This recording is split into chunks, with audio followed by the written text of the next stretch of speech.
اعترفوا للرب فإنه صالح، هاليلويا، فإن إلى الأبد، إلى الأبد رحمته، هاليلويا.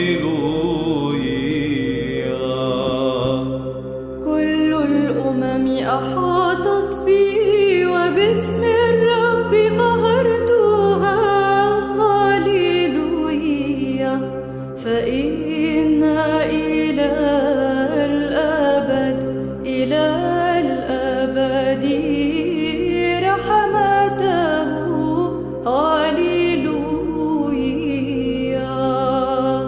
معونتي من عند الرب صانع السماء والأرض، هاليلويا، فإن إلى الأبد، إلى الأبد رحمته، هاليلويا.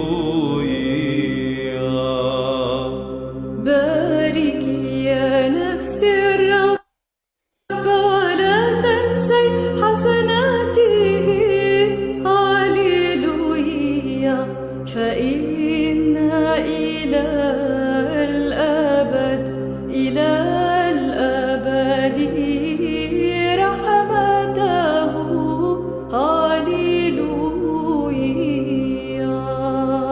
هيأت أمامي مائدة تجاه من يحزنني، هاليلويا، فإن إلى الأبد، إلى الأبد رحمته، هاليلويا. كأس الخلاص أقبل وباسم الرب أدعو، هاليلويا، فإن إلى الأبد، إلى الأبد رحمته، هاليلويا. دهنت رأسي بالطيب وكأسك تسكرني، هاليلويا، فإن إلى الأبد، إلى الأبد رحمته، هاليلويا. بماذا أكافئ الرب عن كل ما أعطاني، هاليلويا، فإن إلى الأبد، إلى الأبد رحمته، هاليلويا. الرب معيني فلا أخاف،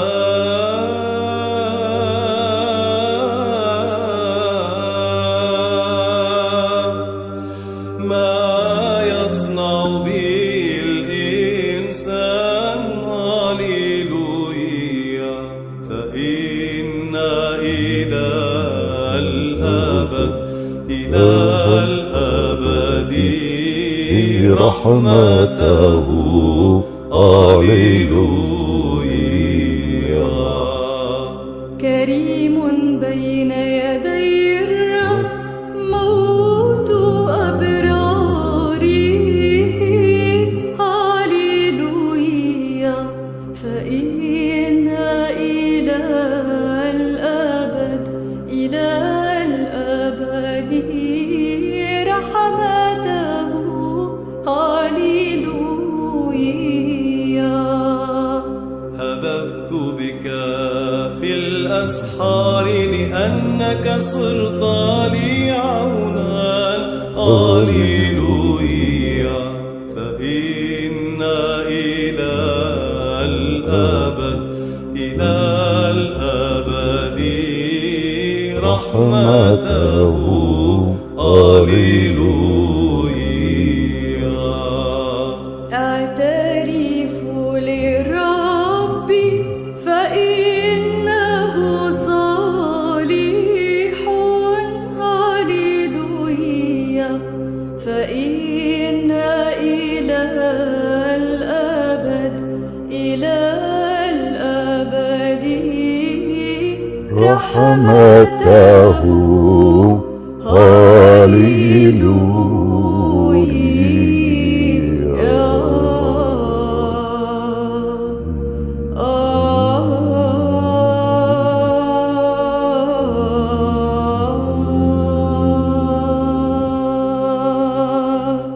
Amen.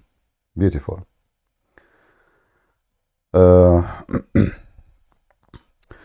So we pray today that our day will be a good day and we will have a good harvesting for the Lord. The Lord, He said, we send you as a fisherman, and let us do the good fishing so we can save as many Muslims as we can, atheists and all people who they are lost.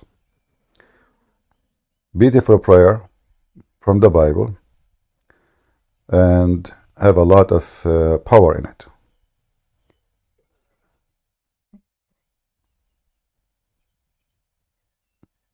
I don't fear what man will do to me.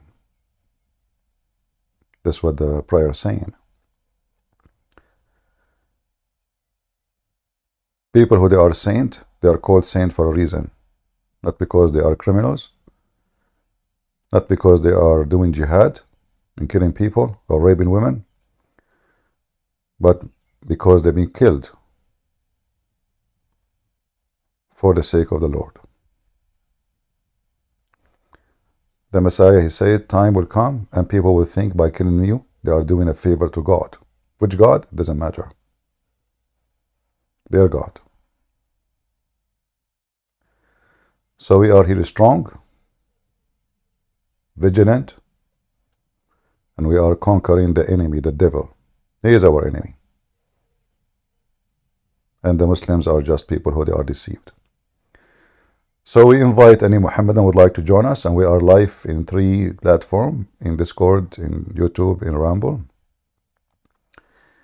If you are a Muhammadan, you like to join us, please feel free. We welcome you.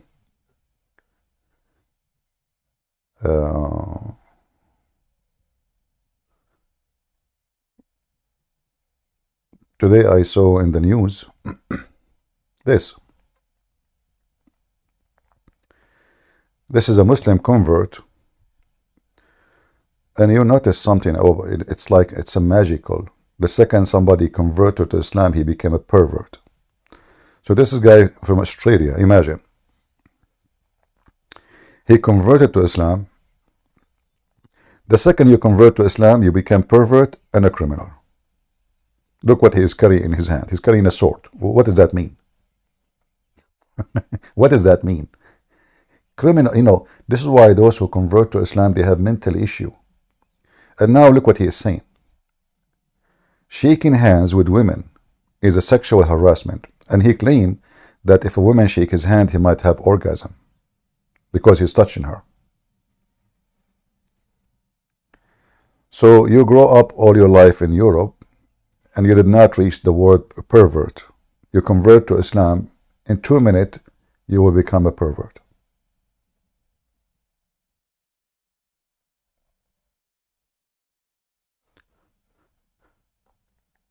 His mother, who is not a Muslim, she is shaking hands every day. Look like he have no problem that his mother, she is giving men orgasm wherever she go.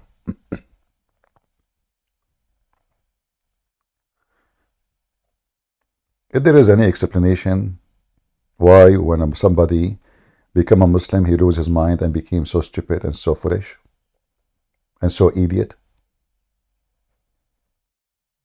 there is a Muslim can help us.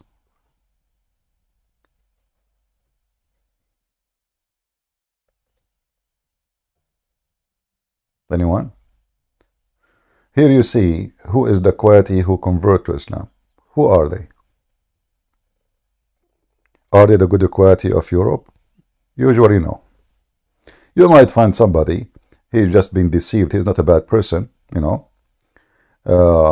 But they lied to him, and they were able to convince him with all kinds of lies, scientific miracles and historical miracles. Islam teach ethic, which is absolutely false. In fact, what we see in front of us is a clear proof that Islam is not ethical.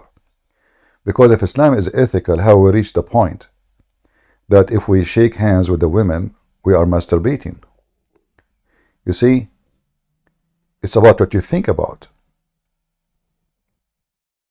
It's about what you think about. So, if you think about anything you see around you in a sexual way, then it is sexual way.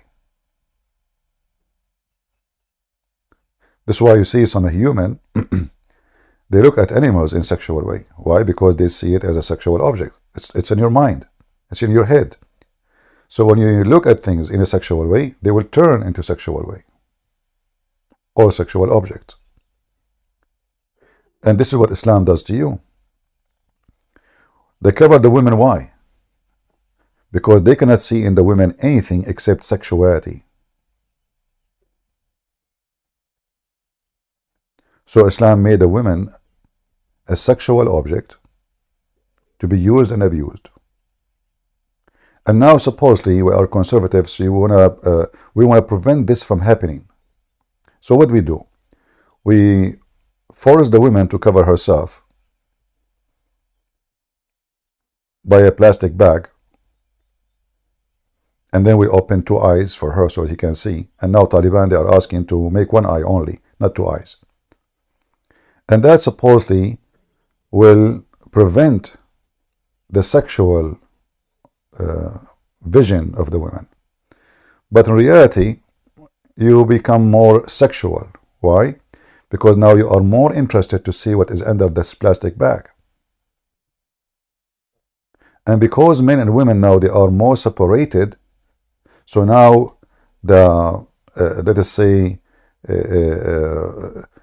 the motive of getting women is even more stronger, because now I cannot talk to women, I cannot see women, I'm not living normal life. She cannot talk to me, I cannot talk to her. She have to wear this bag. She have to have a guardian wherever she go, because she is like a goat, you know, need protection, otherwise we will jump on her. So now the man and the women, they became extremely sexual. This is why in Saudi Arabia, Islamic countries, rape is so high. Sexual harassment is extremely crazy. If you go right now and type in YouTube Arabic words, sexual harassment, you will see what they do. You will not believe it. In Saudi Arabia, in Egypt, everywhere. Women, they need a guardian only if you live between wolves. Do we agree?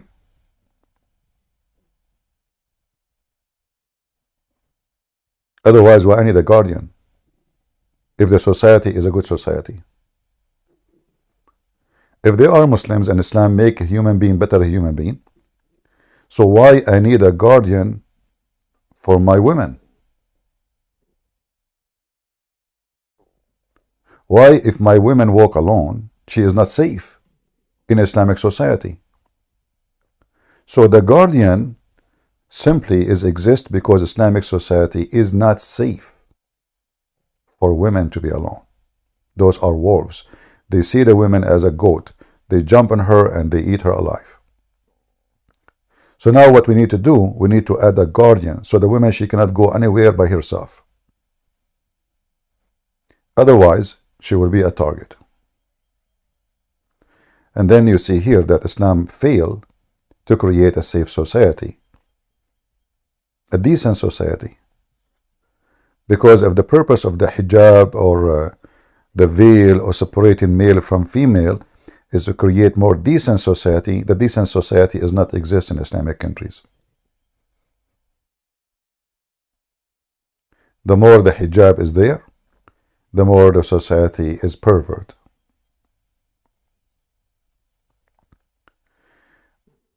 They have a phobia, you know, certain phobia like about Christianity, but sexuality is the same. But here they don't have a phobia from sex, like they are not afraid of sex. They are pervert. It's the opposite. So they are desperate for sex. I remember when I was in high school, there's a kid. He's a Muslim. I mean, I say a kid, we are teenage. So he saw a girl. She's wearing burqa, you know. He walked behind her. He starts saying to her all kinds of dirty words. He told us actually what happened to him. He kept walking behind her, and it happened like she is going in the same direction he is going. He liked it even more. He don't need to walk different direction. And then she walked and she went all exactly to the same street he lived in. Oh wow, she is going to go pass by my house. And then she went to his door, his home, and she grabbed the key from her door, from her purse, and she opened the door. It was his sister.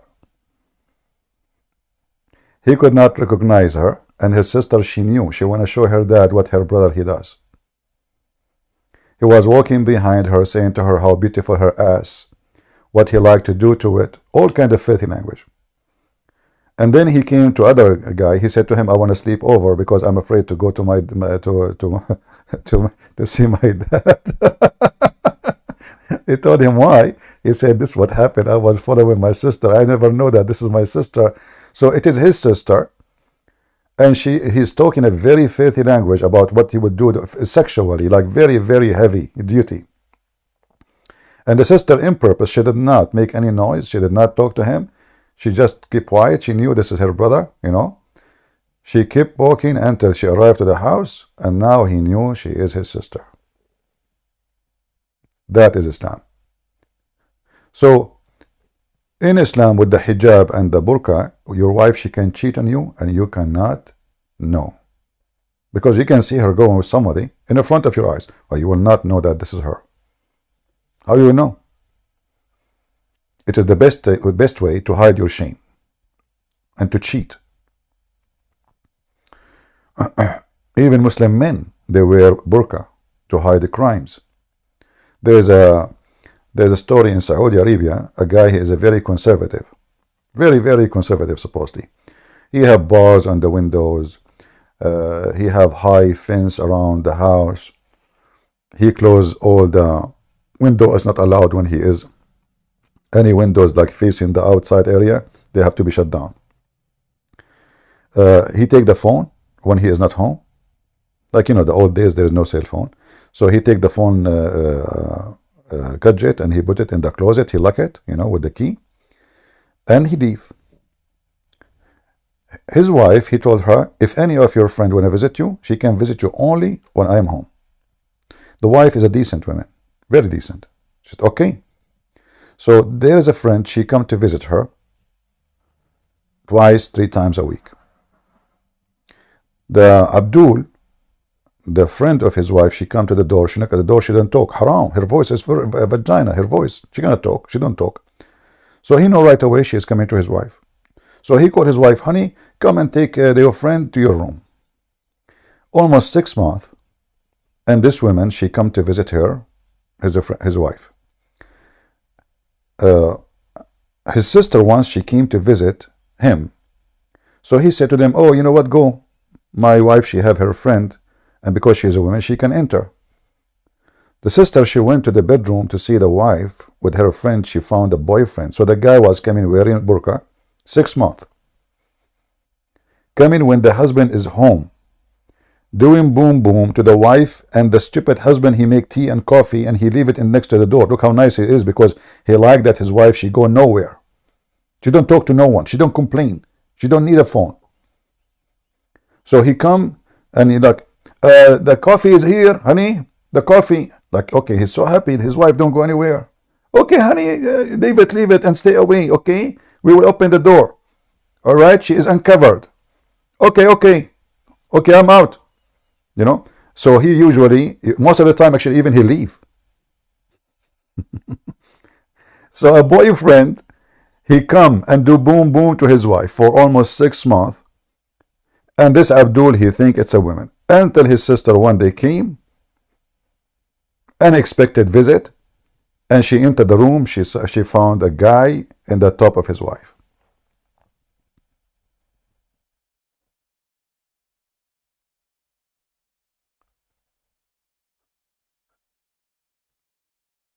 This is Islam. And this guy, he converted to Islam. Now he is worried that if he shake hands with a woman, he will have orgasm. It's a sexual harassment. To who? I don't know. How? I mean, if they're a prophet, he go after children's. Why in the world anyone want to think about a child? It is all in your mind. All kind of sexual pervert or kind of illness, mental illness.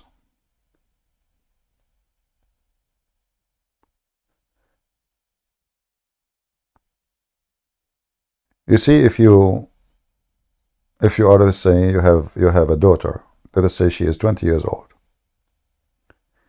and once you came to her room, you opened the door suddenly, and she is just came from the shower, and she is naked. Do you think about her in a sexual way? No. Why? Because it's in the mind. Your mind will say to you, no, this is my daughter. You won't even think about it for a second. Even though she is 20 years old, she is so beautiful, she is so young, any man would admire her beauty in a sexual way. But you specifically, because you are the father, unless you are a pervert. And that's what makes a difference between pervert and not pervert. Pervert is someone in his mind, he pervert his mind to think about what is not right and make it his joy. Are you with me?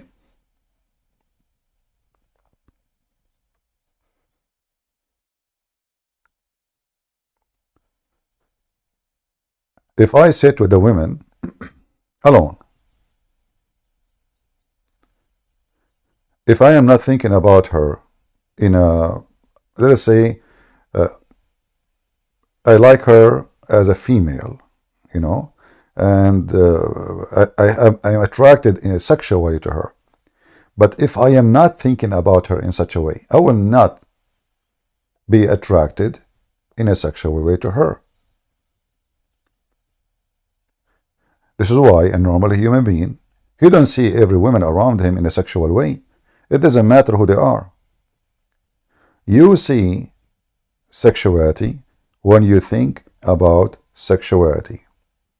Even if you see a naked woman, it is all in your mind, in your brain.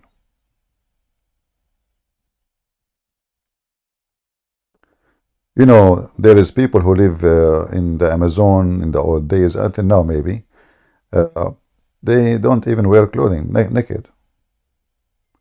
But you don't see them jump in the top of each other. Women, she get married. She have one husband. The neighbor don't sleep with her. They are naked. Their breast is exposed. Their even private part is exposed.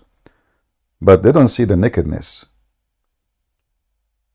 You see the nakedness only when you are looking for it. So what makes you pervert is not nakedness. If you go right now and you walk in a beach where everybody is naked, and they all exist, what do? Are you start touching yourself right away, or are you an animal? Are you a donkey? What are you?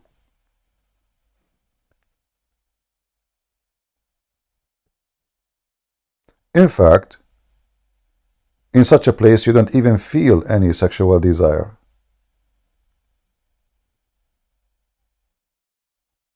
Sexual desire have to have a stage in the brain where you are thinking of someone.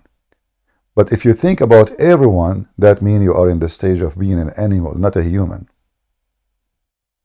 Animal don't care who is this, a male cat, he don't care for a cat, he love her.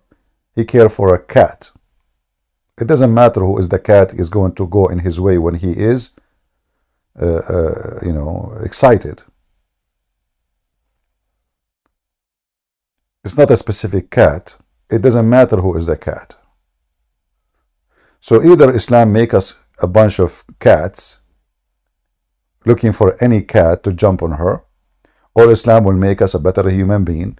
So we have a harmony for love, and we have a partner which is we marry and we cherish together, we have a family.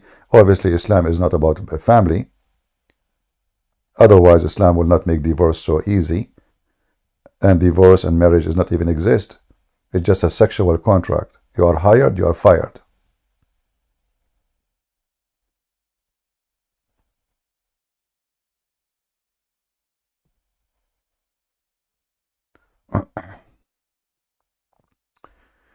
All right.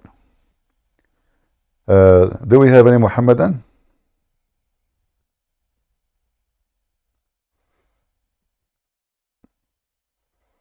Any Muslim?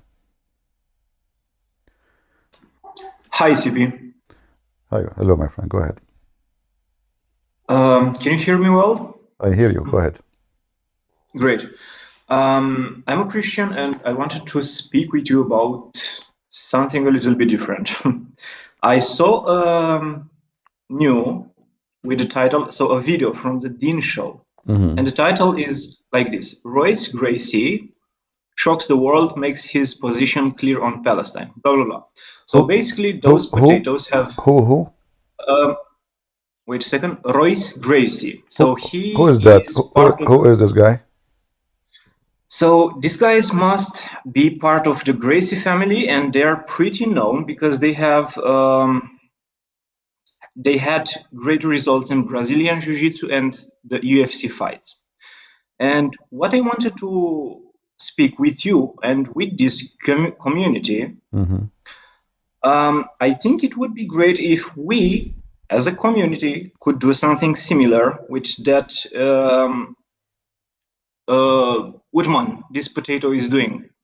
So basically, I wanted to ask you and come with this idea if you or you and Sam Shamoun or one of you could meet these guys which are converting to Islam and speak a little bit with them. If you are gonna agree to do this, or to, I don't know, if Sam Shamoun, I hope you are still in good contact with them, with him. I don't work with anyone without mentioning names. Same time, if you know this person, you can invite him, and we'll make him shish kebab. I mean, you see, people are stupid. People, they can say stupid things, and I don't know who is this guy. I never heard of him, and I don't know why in the world he converted to Islam. But obviously, the Muslims are fooling some people. They are stupid. My understanding of those who convert to Islam, they are mostly naive, have a low IQ. It doesn't matter how famous they are. You said this guy is a fighter? So basically, it's like a longer generation, like grandfather, father, son, or something like this. I know them since 20 years ago or something. Okay, so they're but who is he? Who is he? What he do? So they have perfected this fighting style, Brazilian Jiu-Jitsu. If you're gonna type on YouTube, okay, what Gracie family. And how that make? I mean, what is that? I mean, if he's a philosopher, a guy who do kickboxing? No, I'm not saying that. Okay, but the point so is, I mean, the point is, the Muslim, they use someone famous, and this is why you yourself are interested, because they are famous. And this is another disease in the society, that if somebody is famous, he says something, he affects others. But I know. Is the famous, is someone is smart, he can think better than us? No. Most of those famous are idiots. Like Andrew Tate, he is the same. He's a kickboxer, he is a pimp. So is he smarter than us? No. This guy is a fraud. Sorry for interrupting. However, I invite you, all of you Christians, anyone you can invite to talk to us, bring him here. I don't mind. How I can invite him? How I'm going to get him here, this guy, so we can see how stupid he is. I never even heard his name. I don't even know how to say his name, and I don't care for such a person. But I agree with you that Muslims, they use famous names so they can fool others. Okay. What this guy he said about so-called Palestine? What he said?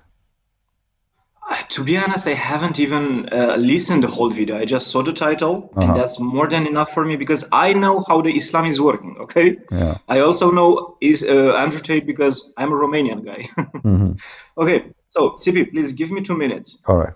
I know this guy. So these families guys say like this. I heard about them since 20 years ago. It's not about Islam or something like this. I was interested in fightings, and that's how I heard about them. Okay. And now I'm not that type of guy which is influenced by Royce Gracie decision, or I don't know, tomorrow can be Biden that is converting to Islam. I don't give an F about this, okay? But the most of the people are so easy to influence them into a negative way. And that's what the Muslims are doing nowadays. That's why my idea, my I don't know, point, it would be great if we could do the same. This guy will never, I'm pretty sure he will never join a Discord conversation with you online. But I think that a part of these people, if we were gonna finance you, and if you're gonna decide, okay, I'm gonna go and speak with them, I will be one of those who will gonna pay for your tickets and so on. Not full, I'm not so rich, but I hope maybe we as a community, we can do this together. So again, you're not gonna get these type of people like Royce Gracie and so on to come on Discord chat. They don't do that. But I'm pretty sure that at least a part of them, which Uthman, this potato, is fooling, they will also agree to have a discussion with you, or someone like Sam Shamoun, or I don't know, something from our community that can explain to them all of those things that the Muslims don't explain. I don't think this is about explanation. I think those people, they are looking for more in their life, for more support. Like as an example, Andrew Tate, I believe, he converted to Islam not because he believed in Islam, but he was preparing himself. He will go to jail, and he thought that's why he bought 7 passports, 7 citizenship, and he was, preparing himself to seek refuge any of those countries. And by converting to Islam, he can fly to Emirat. He went to Emirat. He liked it. Okay, they won't put me in jail. I will go to Emirat, and the Muslim protect me. Those people, they don't care really for any of religion. And at the same time, if you speak about someone from Brazil, I mean, I assure you that this guy who converted to Islam, he will be jumping between the naked women in Brazil, practicing their pagan festival. So they claim that they are Muslims, but in reality, they are the last one to be called Muslims. They are looking for something new and more support and more audience and more publicity. And who can give you more publicity than saying, I became a Muslim? Nobody. I fully agree with you, but I simply thought that for me, I'm not really willing to go to meet a piece of shit, excuse me, because for me, obviously, he's a piece of shit. Doesn't matter how famous he is. I better here to speak to people here who need me, not celebrity. If there is somebody else he like to deal with this piece of garbage, he can go and do it. And I do not need anyone to pay me to go anywhere. I can do it myself. But for me, he is not worth it. Okay, I fully understand you, but I wouldn't. So I'm not here to protect Royce Gracie or whatever, his entire family for conversion to Islam, but you know pretty well that the Muslims are presenting their religion as being beautiful, and they never speak about the bad things, just about the good things, if if I can say like this. And that's why most of the people are fooled. They're not necessarily mean. People are fooled, not because the Muslims are presenting Islam in a beautiful way, but because people are ignorant and stupid. So don't blame the Muslims. Don't blame the Muslims for the people's stupidity. When you grow up in a family and you have a children and you never taught them anything, and the things now the West is caring for is how to have a sign for a transgender in the bathroom. No, there's no education. They are pushing homosexuality. They are destroying family value, and they have open borders. which means criminals can come, criminals can go. They lost their mind. So in such a society, who is the only one can give education? Schools? No, because schools, they are pushing false agenda, filthy agenda. Families are the only school. And if the mother is an idiot and the father is a donkey, the son will be a mule. As simple as that. So in order to fix that is not by speaking to a celebrity, because at the end of the day, still the majority are donkeys. And Muslim, they will find another celebrity. And they will continue, they target actually a celebrity for a reason, so they can promote Islam. So for me, the war against the cult of Islam is not by a celebrity. In fact, Muslims, they are hurting Islam by those people, and I will tell you why. Andrew Tate, he converted to Islam. Yes, he is famous, right? And there is he have many fans. But now whoever listen to this guy in 2 seconds, he will hear him saying all kind of filthy languages, and he don't give a garbage about any God. You know, this guy is just want to sleep around, want to use women, the other one use filthy language. So listen to him in 2 minutes, you will see what kind of a believer he is. So is he presenting Islam in a better way? No.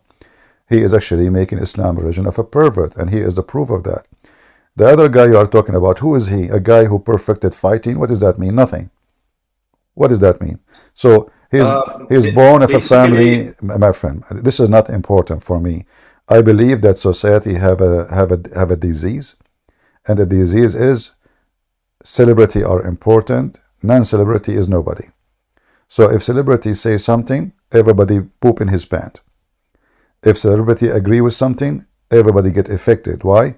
Because simply we are in a society where people are stupid and they worship idols. This is a pagan, situation. Those same people, when they will speak about Islam, they will say stupid things, and we can use it. So if you can bring me a video of this guy saying things about Islam, so we can laugh, and then we will get him busted, and everybody will laugh at him. That will be more effective. And then you can give him the video, send it to him, says, hey, listen to this guy, he is getting you busted. If I meet this guy, the first day I will say to him, you are a donkey. Then the guy is a kickboxing person, he's a master, and he will beat me up, right? then I have to use my gun, I cannot fight him. Obviously, he is a master in fighting, so then we end with dead body. I'm not going to do that.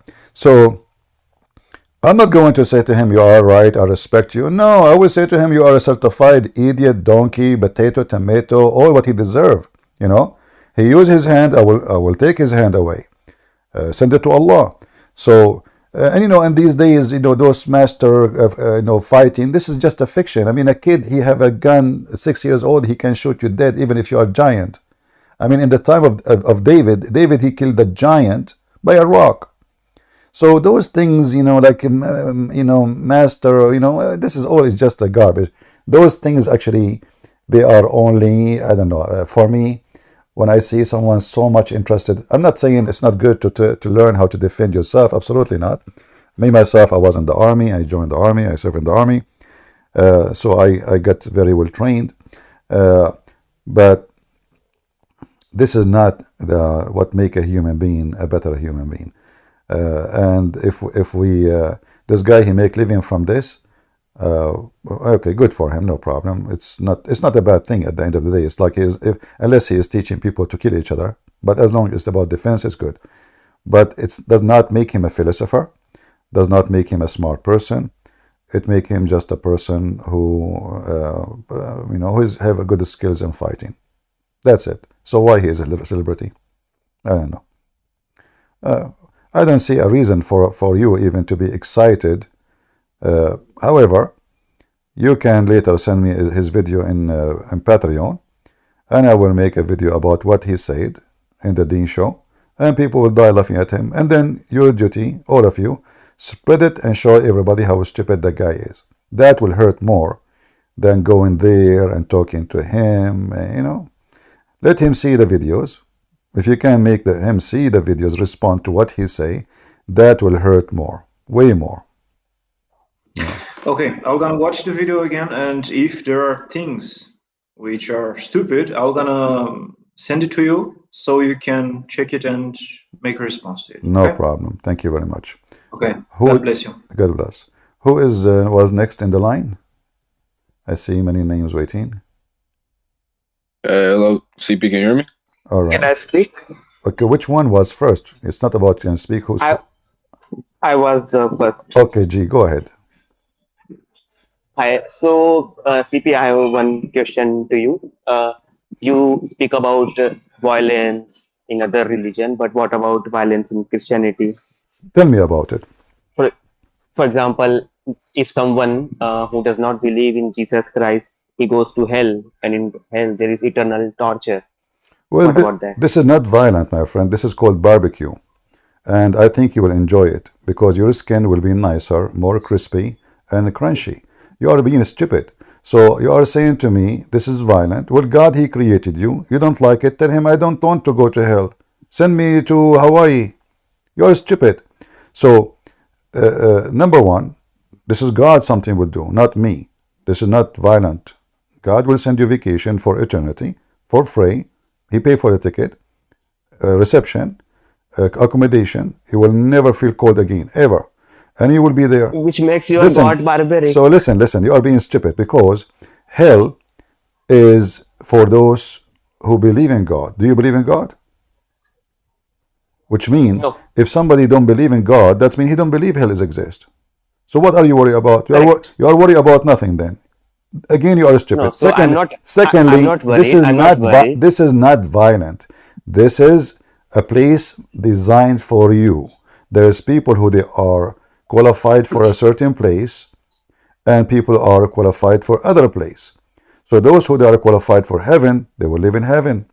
Those who they are qualified for hell, they will live in hell. What is the violence? So if the Muslims they say we don't believe in the Muslim prophet or Allah, they kill them. And in Christianity it's the same. No, If we someone does not believe in not. Messiah, No, we are not going to kill you. This is a lie. Secondly, no, you will not kill. You will not kill. But after he dies the natural death, you will torture that okay, person. if you don't in believe, the if hell. you, okay, my friend, this is not violent. They are being stupid again. This is God decision. Burning someone is not violent. This is Then not what is violent. violent? You will go to hell. You will have. Correct. So You will in have. hell, will I enjoy you will or have will I an- be you- burned forever? I will talk to God and I will be sure that He will give you a very private oven where nobody bother you, with internet and Wi-Fi, and I assure you, you will be happy there. And you will have do you like to have curry in there? He will provide you curry in here. What are you talking about with violence? So you are Then talking why about you say you are Jesus talking message about is message okay. of love and What is your compassion and religion? mercy? What is your religion? Atheist. You are an atheist. Yeah. So what do you think about Muhammad? He is a violenceful person, not a good person, a bad person. What about the Hindu religion? Bad people, Bad people. violenceful people. Ah, okay. Correct. Is the Christians violence people?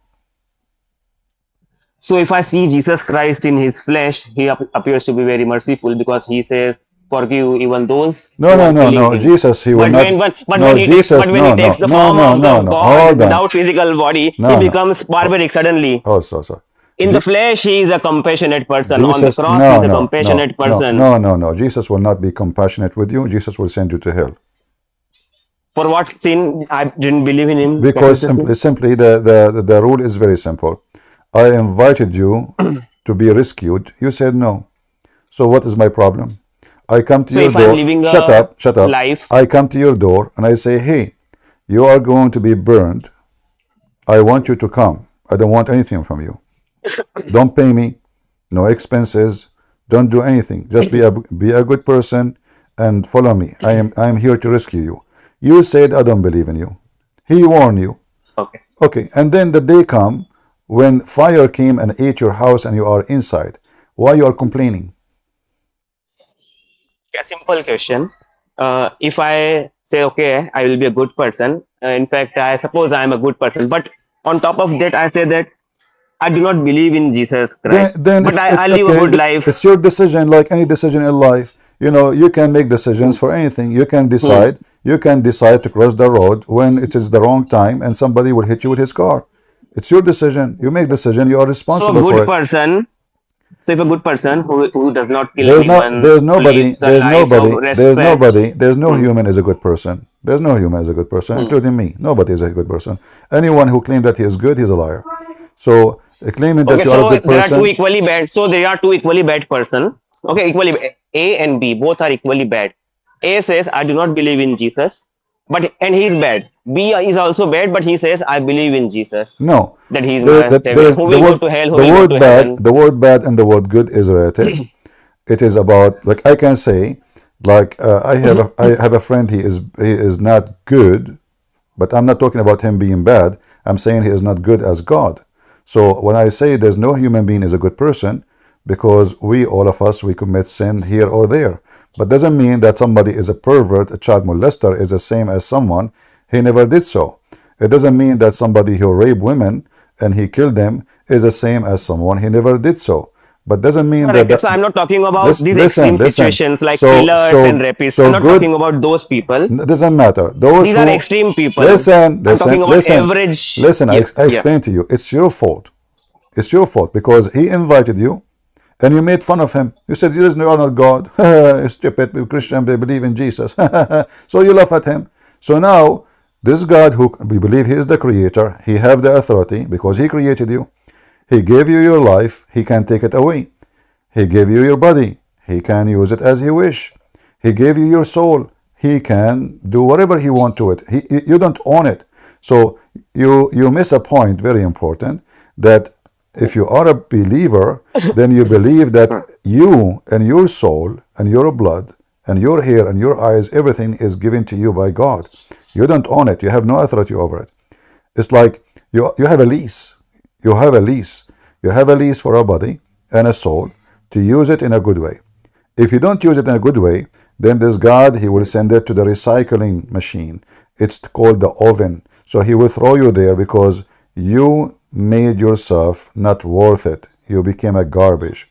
So don't Okay. blame So God. let me clarify. If Don't I can clarify. clarify. I have no time for in this argument. There's no point of it. Take care. Don't clarify.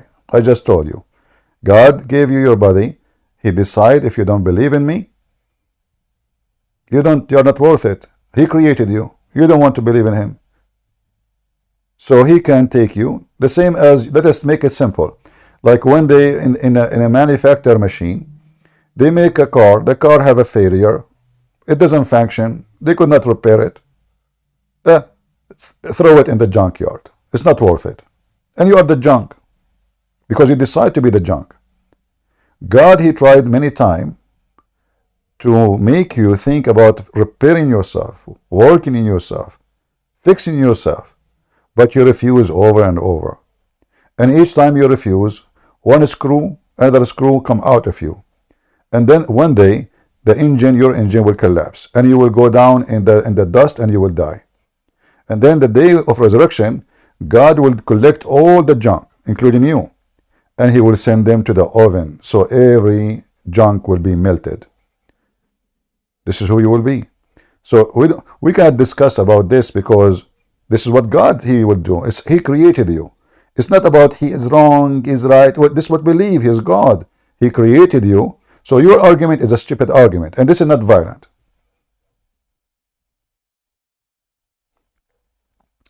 Who was next?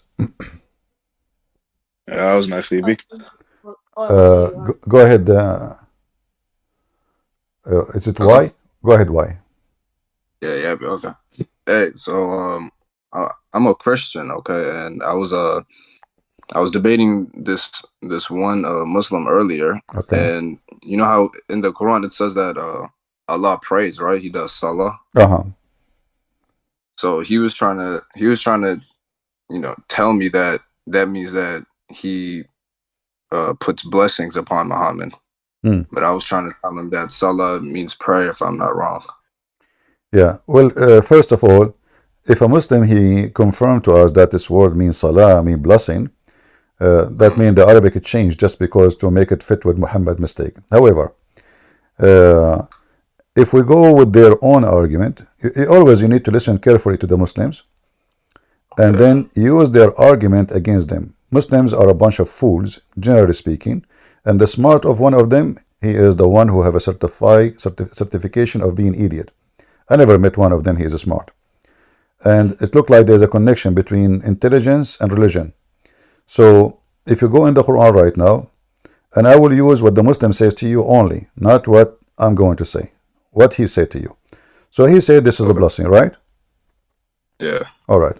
But if you go in the Quran, you will see it says that Allah, and I will use Muslim translation, which is saying blessing again. Allah and his angels send the blessing to the Prophet. Okay. Who is the one doing that as a start? Allah and his angels. Do you see my screen? No. How do I go? Guys, is my screen is appearing? Yeah, I see it now. All right. So if Allah is God and angels are not, then how the angels they can send the blessing? They cannot. And if the Quran just made now, Allah and the angels are equal. Both they do the same action, sending blessing. But we know from a religion point, if somebody speaking about religion and that Allah is God supposedly, then the only one who can bless you is God. If I say bless you, brother, I'm not saying I bless you. I'm saying may God bless you. Yeah. So the blessing come only from God. So here, if Allah he blessed Muhammad already, who need the angels? And who need the believers? What the heck is that? You see? Maybe I can answer that. Yeah, this is a stupid statement. So when they say blessing, they make it more stupid and destroy the religion of Islam left and right. Because now it turned to be that the believers and the angels and Allah equally can do the same thing. You know? And you see here it says call for blessing. Where it says call for blessing? It doesn't say that. It says Inna Allah wa malaikatahu yusalluna ala nabi. Ya ayyuha alladhina amanu sallu alayhi wa sallimu taslima. Sallu alayhi, not call for blessing. Pray on him. Where is the word call? Can you go? What is Can the you go to 13:31? وَالَّذِينَ يَصِلُونَ مَا أَمَرَ اللَّهُ بِهِ أَنْ يُوصَلَ. So the word is wasila, is not salat. Go to 13:31. wasila? You're truthful. Yes. Wow, sad lam, not sad lam wow. Salat is sad lam wow. The word here is wow, sad lam, wasila. Go to 13:31 or 19. What wasila? What wasila? What wasila mean? Wasila to help and support. Go to 490. Okay. This is that ultimate part? Yes, sir. All right. I will go to 4. Okay, I will go to 4, and everybody will laugh at you. For what? 90? Yes. Okay. 49. Yep. 49, huh? 490. Chapter 4, verse 90. Read it for me. Read it. Read it so we can laugh. So we can laugh. Hey, you know, just wait. Here we go. Let's laugh. Okay. Now it says, this is 90, right? Where is the word you are?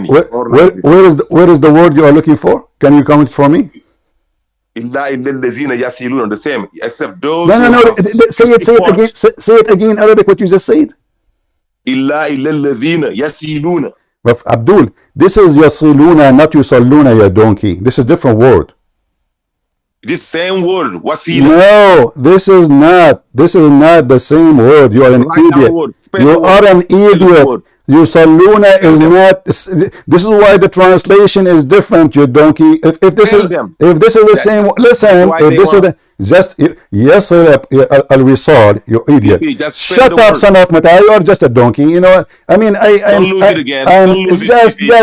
just shut up. I don't have time to waste. We can open any interpretation, and all of them they will say to you that have nothing to do with the prayer, and you are a donkey. Don't waste my. You don't know Arabic. What does this word have to do with salah, you donkey? This is yasiluna, not yusalluna. This is different word. This is why here the translation it says except those who join a group, connect with the group. This is what al-wisal. Al-wisal is a connection between two. It can be male or female. It can be even you love a woman. You can be connecting with your family, your friends. This is have nothing to do with the word salah, you idiot. Don't come here again. And how that will save that one?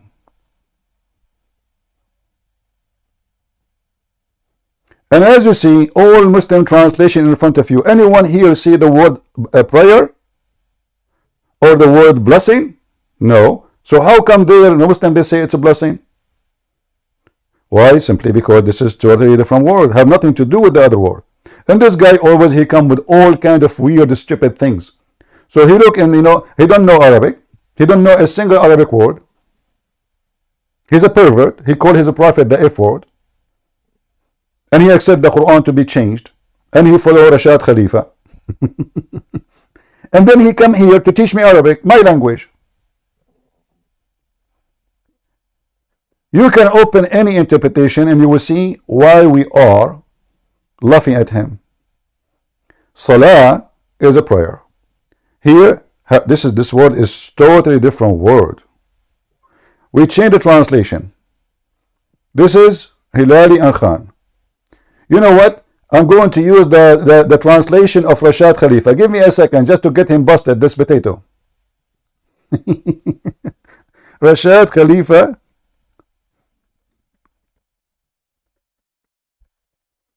Translation.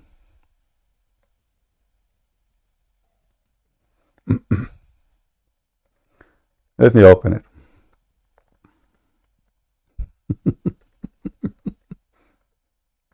Oh boy. And I'm not going to waste my time with him because this guy, he will argue. It doesn't matter how much you show him the screen. We can show the interpretation, we can show the explanation, we can show the Muslim books. He will not accept anything except what he's saying. That's it. He is a scholar in a language he do not know. So if we go to the Islamic Quran, Rashad Khalifa translation, let us do this. All right. Chapter 4. And we will go to verse number 90. And we will put it in the screen. And then everybody will laugh at you and will see that you are a donkey. Where is 90? Hold on.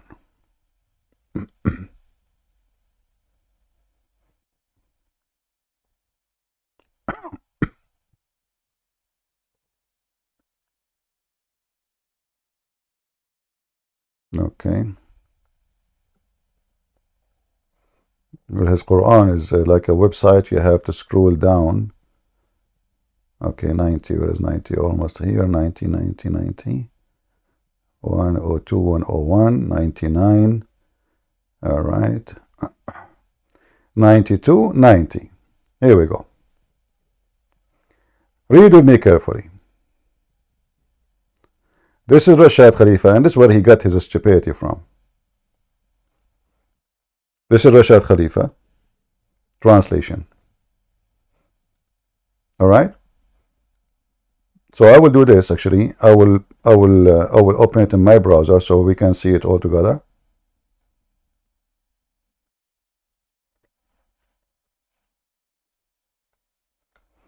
We go down.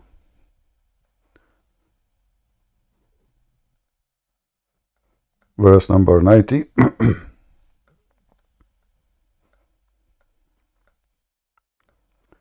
All right. So now this is the verse. Now we will go to the verse where it says Allahu wa malaikatahu yusalluna ala nabi. Which one?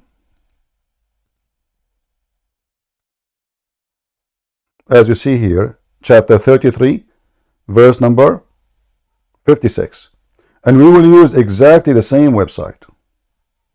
Exactly the same website. The one he like. All right.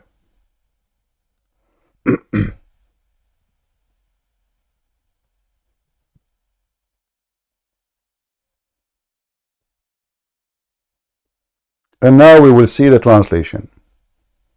Did he translate the same word? If it's the same word, it should be having the same translation. So this is Rashad Khalifa. And again, this is chapter 33, as you see, verse number 56. And this is Rashad Khalifa website. And this guy, he believed in him as a master and teacher. And a prophet too, messenger. All right. Oh, what's happened with this thing? Oh, it doesn't go jump right away. Okay, hold on. I have to go.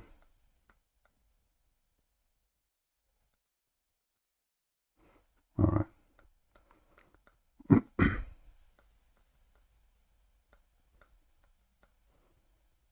Oh, here we go. This is 56. Look here. Look at the stupid Rashad Khalifa. God and his angels help and support the prophet. Oh yeah, who believe, you shall help and support him.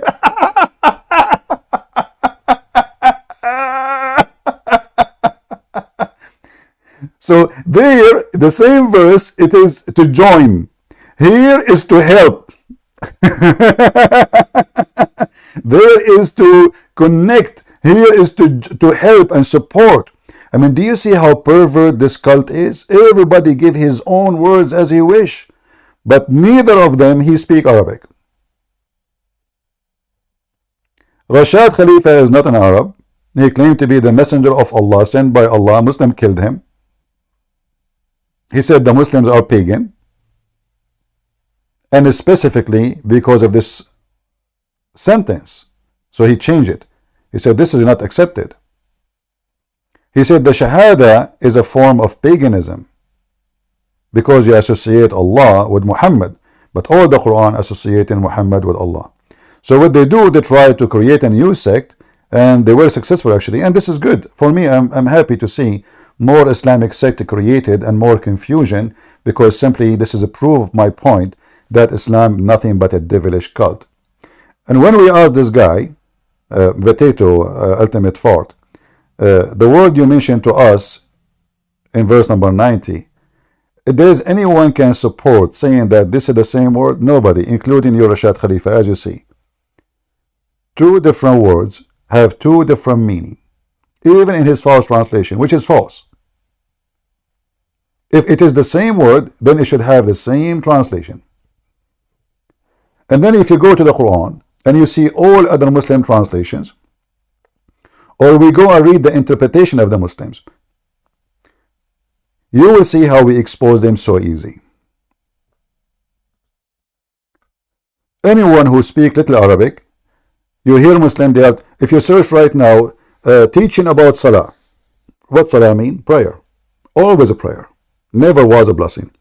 And if it is a blessing, then this word will be screwing Islam. And if it's about help, you see this guy, he tried to fix it. He said this is about help. That will screw Islam more. Why? If Allah is my helper, the Bible says, if God is with me, who could be against me? So who need the help of the angels and the help of the believers? If the word is a blessing as they claim, I'm giving it all the scenario. Who need the blessing of angels? Because angels cannot give a blessing. And who need the blessing of the believers? If Allah blessed you, you are blessed. If there is extra blessing will come from the angels. If there is extra blessing will be coming from the human being, the believers. Either you are blessed or you are cursed. If there is a third choice. And here you will notice that the one who made this verse, supposedly Allah speaking, Allah and his angels, the word in Arabic is a praying, the Muslim they say blessing, blessing to send the blessing to the Prophet. So already it's sent from two equal divine, Allah and his angels. Angels become divine now. If the angels are not equal to Allah, Allah will not say and his angels. He will say Allah send the blessing to the Prophet. And that's it. Nobody who care about the angels. The angels, they have no play in the story unless they are divine like Allah, and they can send the blessing. You will notice even in the Muslim translation saying, oh, who you believe, call for blessing. Okay, you are calling who? If this is R, of those are the last rank of the society, the lowest. And we have a higher society. Who are they? Allah and the angels. You see, the angels are not calling Allah for blessing, if you notice. I'm using their translation, which is false. The believers, they call for blessing. The angels don't ask Allah for blessing. They send the blessing, for they are equal like Allah.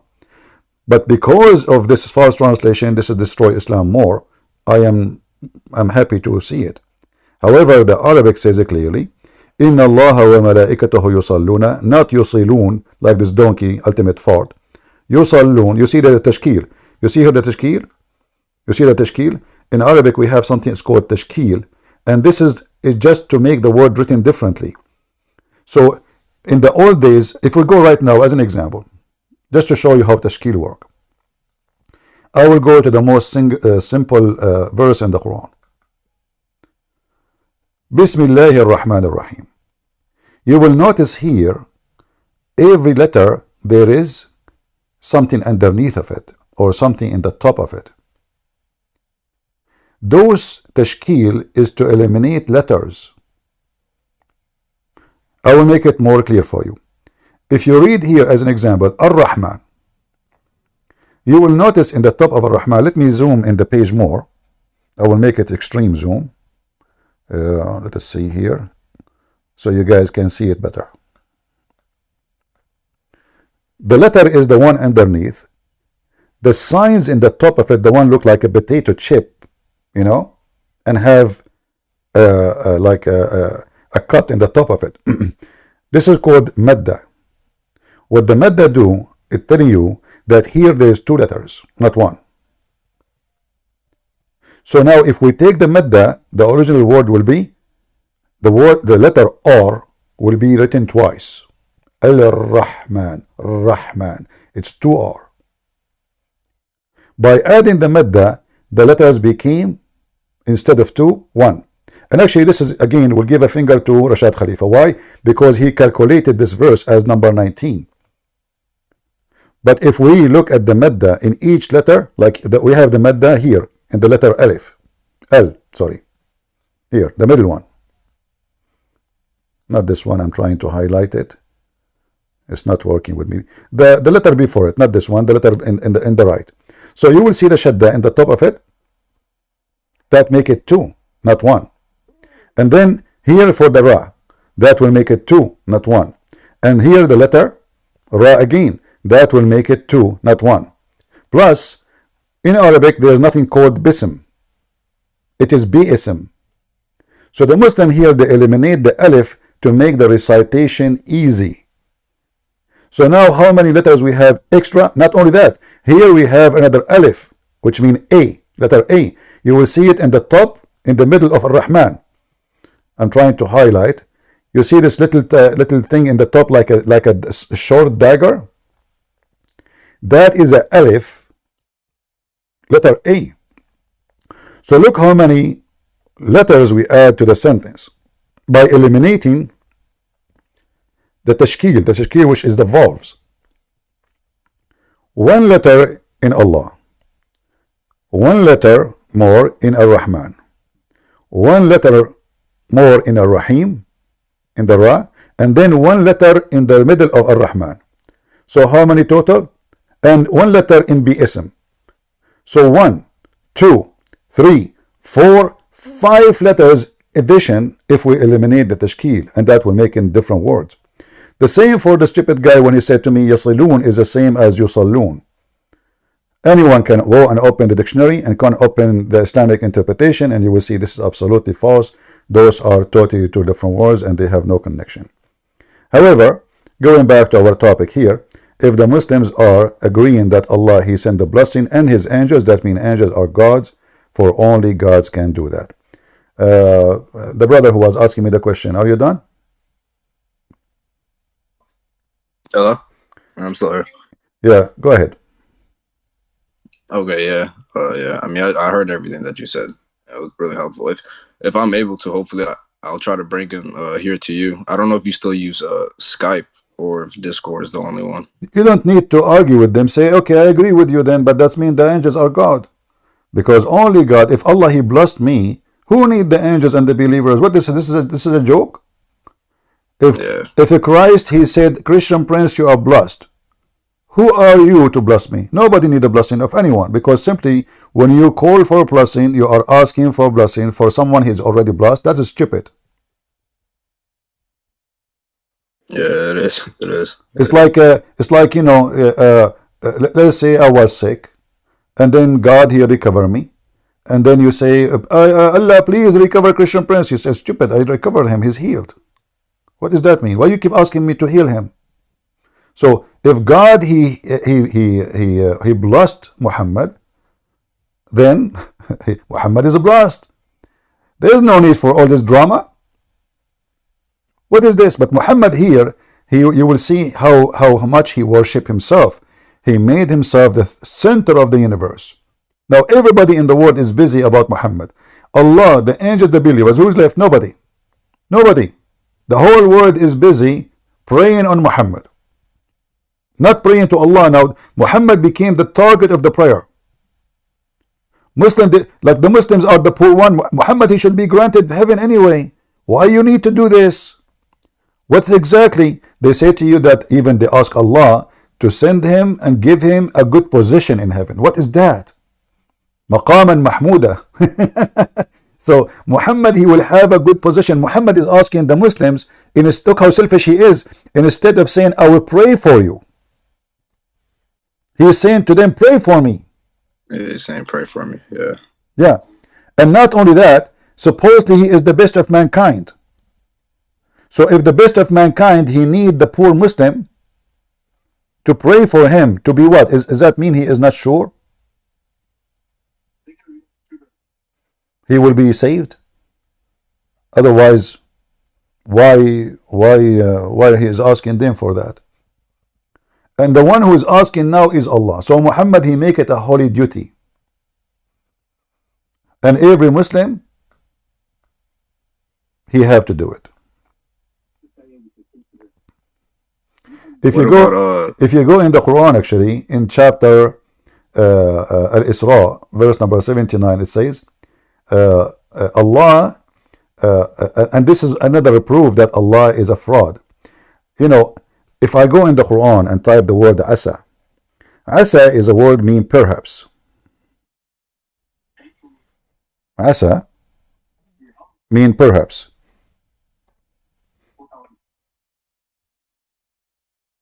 All those words is asa, imagine, which mean perhaps. Have you ever heard of a God he is not sure? Asa. And then you will find in the chapter of Al-Isra, verse number 79, it says it clearly, Asa, so maybe Allah will give you a good position. Asa. I never heard of such a stupid statement ever from anyone. So if we go if we go here in this verse,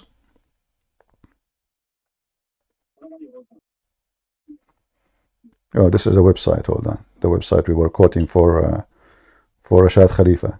Give me a second.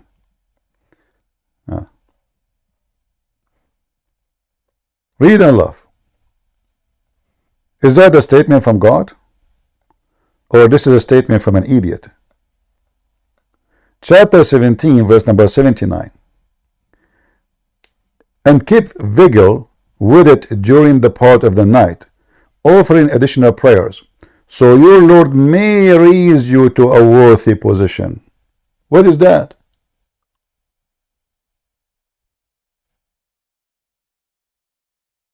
Allah saying to Muhammad, so maybe, perhaps. In fact, the translation is false. In Arabic it says asa, which means perhaps. Either Muhammad is a prophet of Allah and already in his good position, and Muhammad is his name is written on the throne of Allah, and Muhammad, he created the chair for the sake of Muhammad. The first name Allah he wrote is the name of Muhammad. Suddenly now, maybe, you know, Muhammad is a mental man. So either he is sure that he will be in heaven, and you can change the translator or the translation, and you will see how the Muslim translation, they play with everything. So we go here, Hilary and Khan.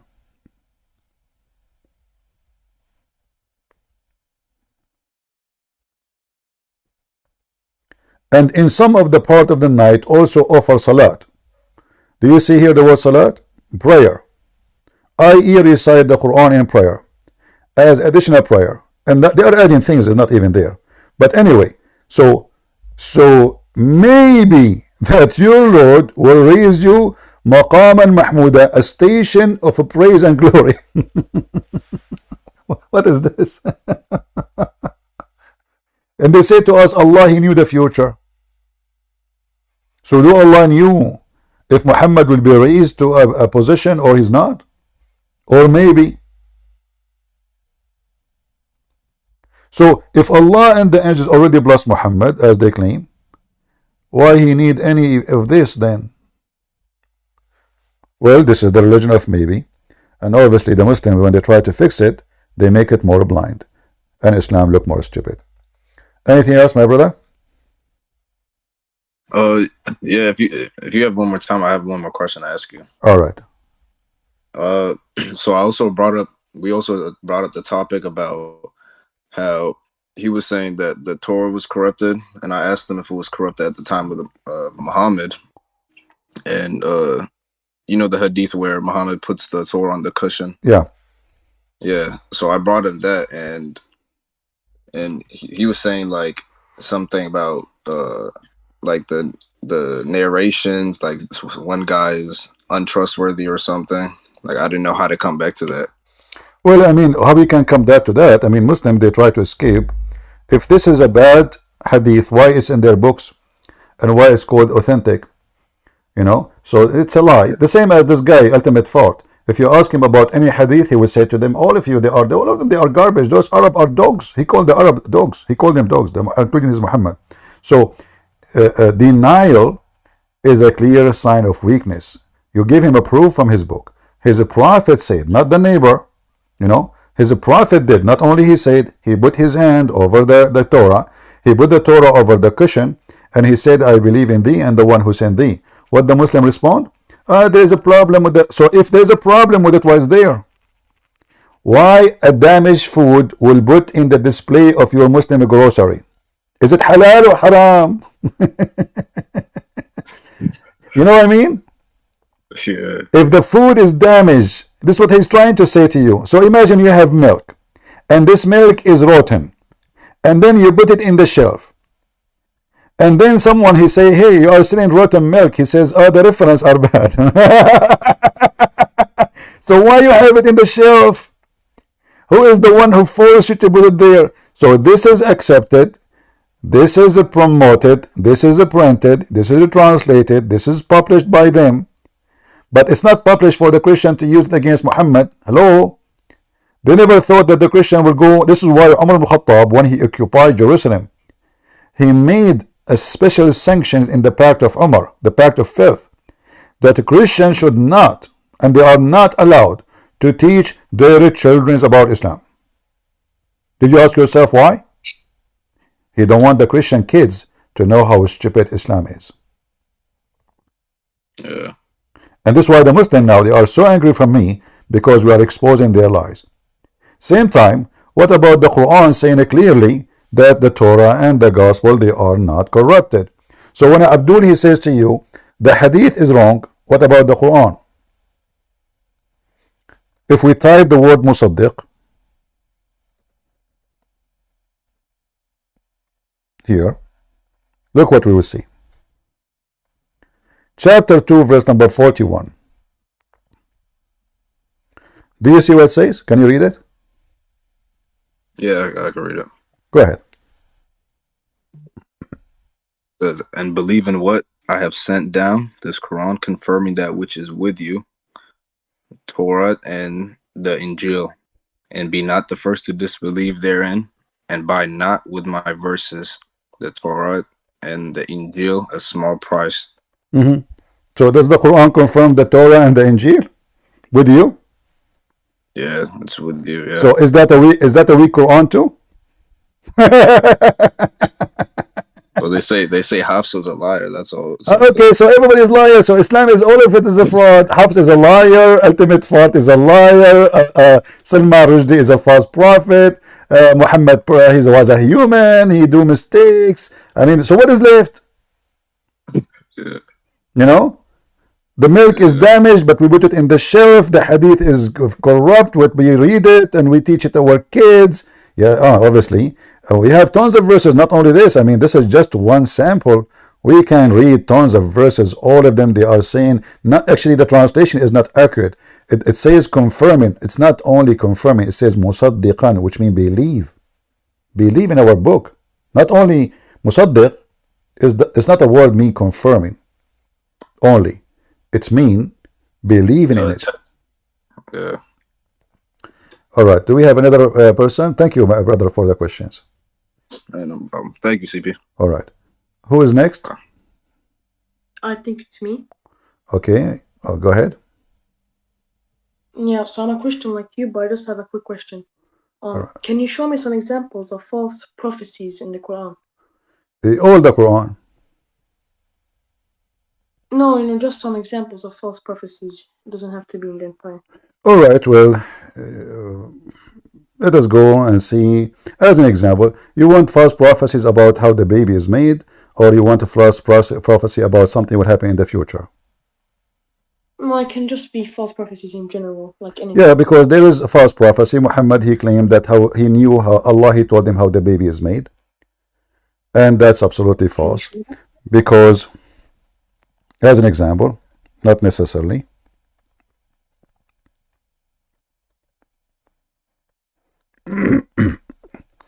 My keyboard is stuck. If we go in the Quran, we will find this word repeated many times in the Quran. Chapter 22, verse number 5, chapter 23, verse number 14, 40, 67, etc. Each one is a disaster. So if we go here as an example, it says in chapter 23, verse number 14, then we made the nutfa. Nutfa simply is a drop of semen into a clot of what? A piece of thick, coagulated blood. What does that mean? That means a dead blood, right? Yeah. Okay. Is it a prophecy coming to him from God? This is Allah talking now.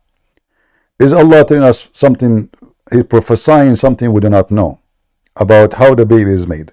Is this a false prophecy or true prophecy? It's supposed to be false because it's simple logic. Yeah, so nutfa, sperm will not turn into dead blood. Dead blood doesn't grow. And then the dead blood become a clot in a little lump of a flesh. And then we made out the little lump of a flesh bones. And then we clothed the bones with the flesh. And then we brought forth another creation. If you go and read all the stages about baby creation, this is absolutely false. Each step of them is a lie. So wait, let me get this straight. So you have a sperm cell and they make it a dead blood cell, correct? Yeah, the sperm itself, it transformed into Allah. He made it, He made the sperm. He made it into dead blood. And then the dead blood become a piece of strong meat. And then that meat, flesh, become into little lump. And then the lump become bones. Is that what the science teach? No, it's very wrong. So this is. I just have a question. This is false prophecy, and there's more. There's about history. There's about science. There's about belief. There's tons of false prophecies. Wait, can I just quickly show you an example and tell me if it's correct? Is that okay? All right. Okay, wait. Just let me pull it up. The verse I have. Okay, yes, here. So where is it? In Surah chapter. No, yeah. In chapter 20, verse 85 to 87, I think you've already heard of this. It's when the Quran introduces a Samaritan. Too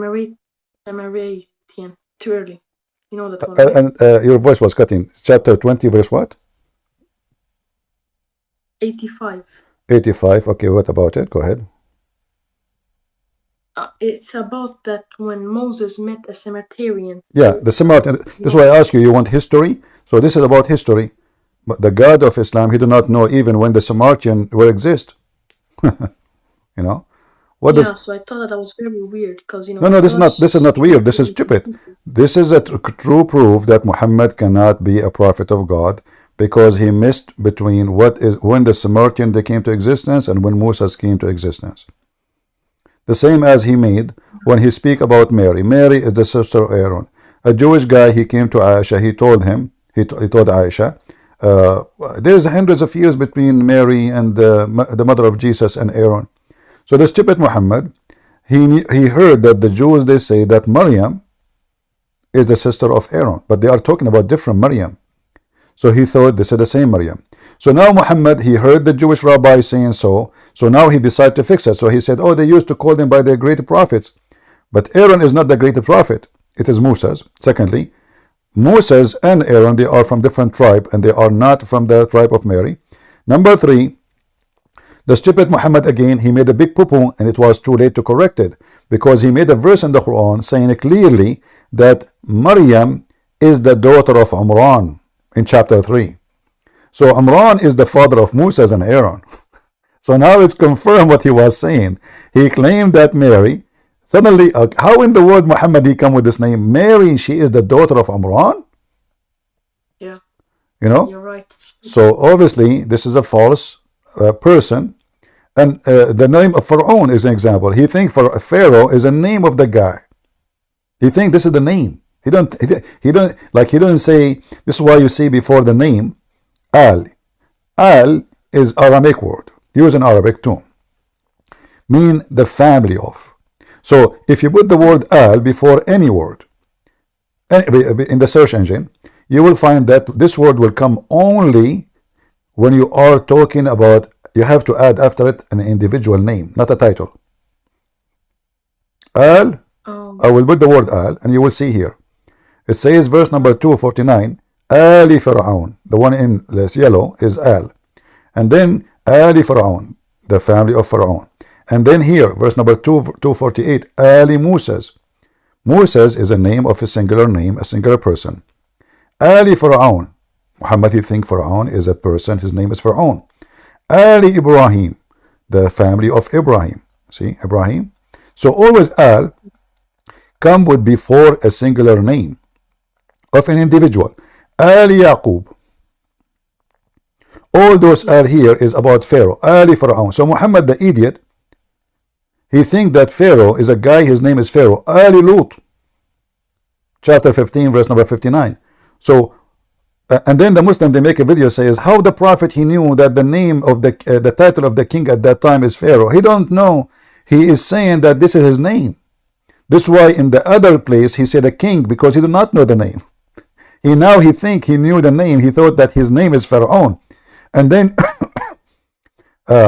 Muhammad, because he is a very historically accurate, he said that Allah, and he's very pervert, he claimed that Allah married him in heaven, he will give him in heaven the wife of the Pharaoh and Mary.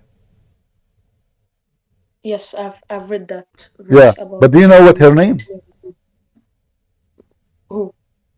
The wife of the Pharaoh which Allah will give him, according to Muhammad? No, I don't. I only know about the verse that he's going to marry. According to Muhammad, her name is Asiya bint Muzahim. So the idiot, if we go, we check now who is the Pharaoh was exist at that time, we will see that this is this is Ramses II, correct? And his wife name is Nefertari. How her name become Asiya? What was her name before? I wasn't. The name of the wife of the Pharaoh, Ramses II, is Nefertari. Nefertari. Muhammad, he claimed that the wife of the Pharaoh, which Allah will give it to him to sleep with her, her name is Asiya, the daughter of Muzahim. Oh. He misunderstood the name.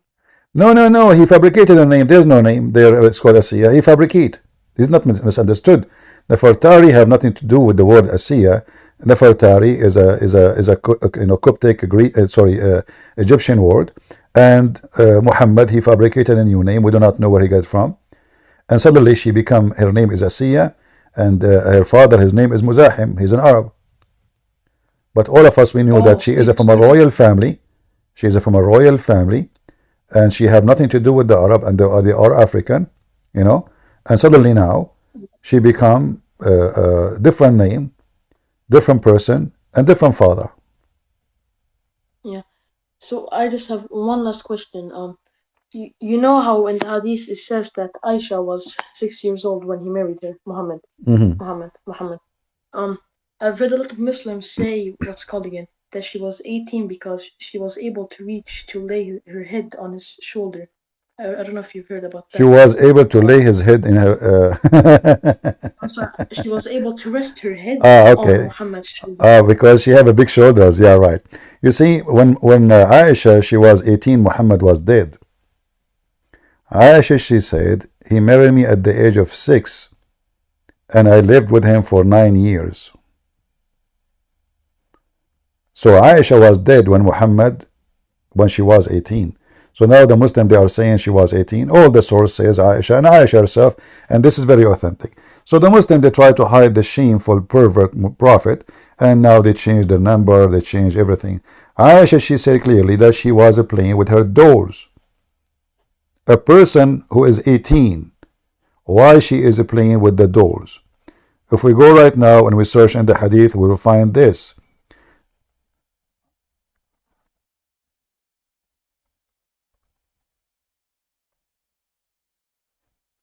Do you see it? Wait, the messenger of Allah married me when I was 6 and consummated the marriage with me when I was 9, and I used to play with dolls. Yeah, I see it. Yes. So she is not 18 and playing with dolls? You know, yeah, it's very stupid. It's very weird sometimes, because sometimes some Muslims come and tell me that this hadith is false. With all those sahih, do you see it says authentic? Do you see the grade?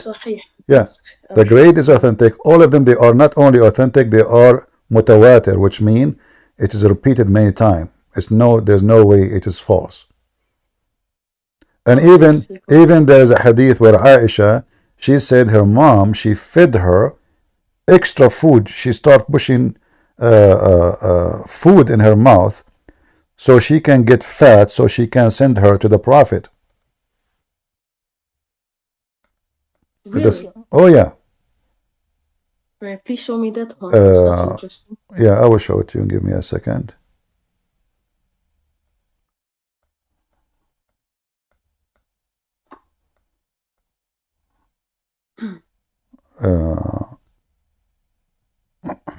Read with me.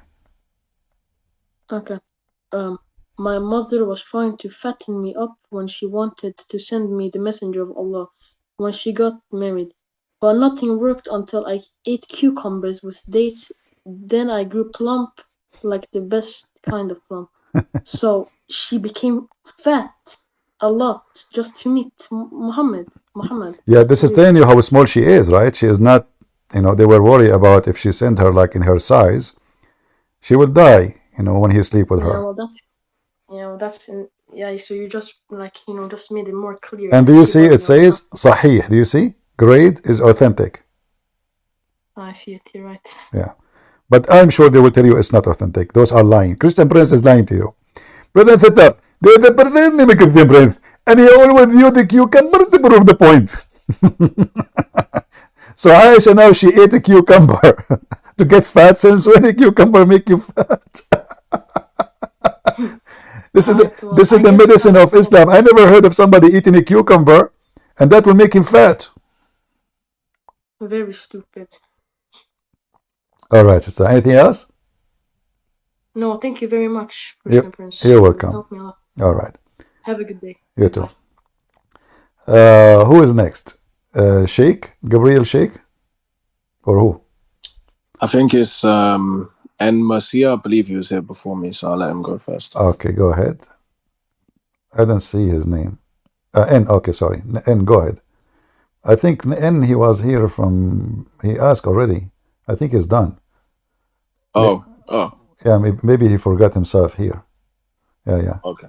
Yeah, I was actually going to ask something, but I think I was going to ask at the start before we went on to the topic of Quran and Hadith and stuff. So I don't think we're really in the same kind of topic space that we were in at the start. So I don't know if it's really relevant anymore. It's okay. Let us see what you have. Okay. I know you're obviously you stay well versed on like world politics, and you stay up to date with what's happening in different countries and stuff. And we've talked a few times about the UK and what's going on in the UK. I don't know if you saw the Prime Minister give a speech yesterday, basically saying that the UK needs to crack down on extremism on all sides, and that there's too much anti-Semitism, there's too much Islamophobia, and he gave this example that basically the average Muslim lady that's walking down the street, she has nothing to do with Hamas, ISIS, that type of Islam. Mm-hmm. And he gave the example that basically Islamism, which is funny because there was actually a person from his own party that got kicked out of the party for essentially saying that Islamism has taken over, and that the mayor of London, he's friends with these people because he thinks that guy's been influenced by them. He's a Muslim. But he then no, he was a white guy. He said, who, the mayor? I thought the mayor of London. They changed him. I thought he was a Muslim. Okay. Yeah, I thought you meant the guy that got kicked out. Yeah, the mayor is Muslim. Yeah.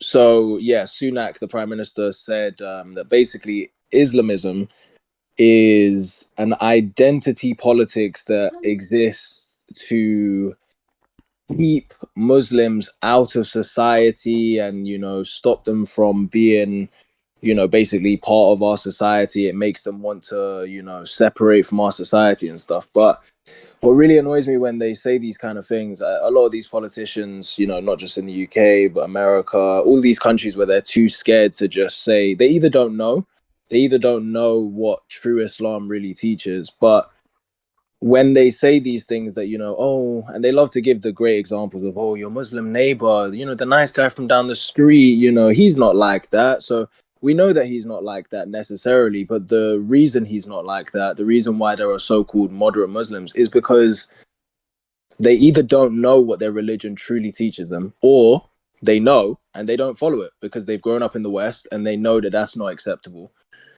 But he was trying to give this example that Islamism is somehow, this evil branch of Islam that wants to keep Muslims out of, non-Muslim society. But Islam itself teaches that, that they shouldn't be too buddy-buddy with the kuffars, that they should only honor peace agreements and, be our neighbors until they get to the majority. It's like they've never read the book, or they have, and they've just, No, politically correct. What he can do, he cannot go and say, you see, this is politics. He cannot go and say, okay, we need to get rid of the Muslims. But obviously, from what he said, you understand very well that he understands that Islam is dangerous. So when he said the Islamist, he mean what? He mean those who believe in Islam. So the women walking down the street, is she wearing hijab and a scarf and she pray to Allah? Well, this is the Islamist. So it's just like a disclaimer. Hey, I'm not being against the Muslims. I am against certain group of Muslims who they are Islamist. So simply he's saying he's against Islam, obviously, and he's announcing that Islam is dangerous. We need to do something about it.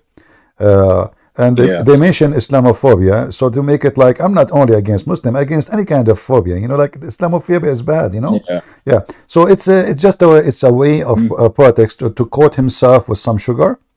So the one who like to lick, he can lick, and he will find it's okay still. It's okay, tasty.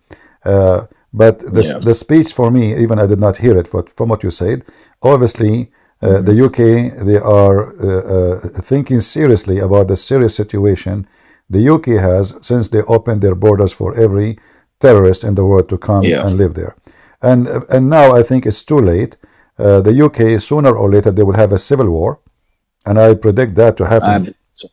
you know. Yeah, I believe so. And Because there's a lot thousands of people will die, if not hundreds of thousands.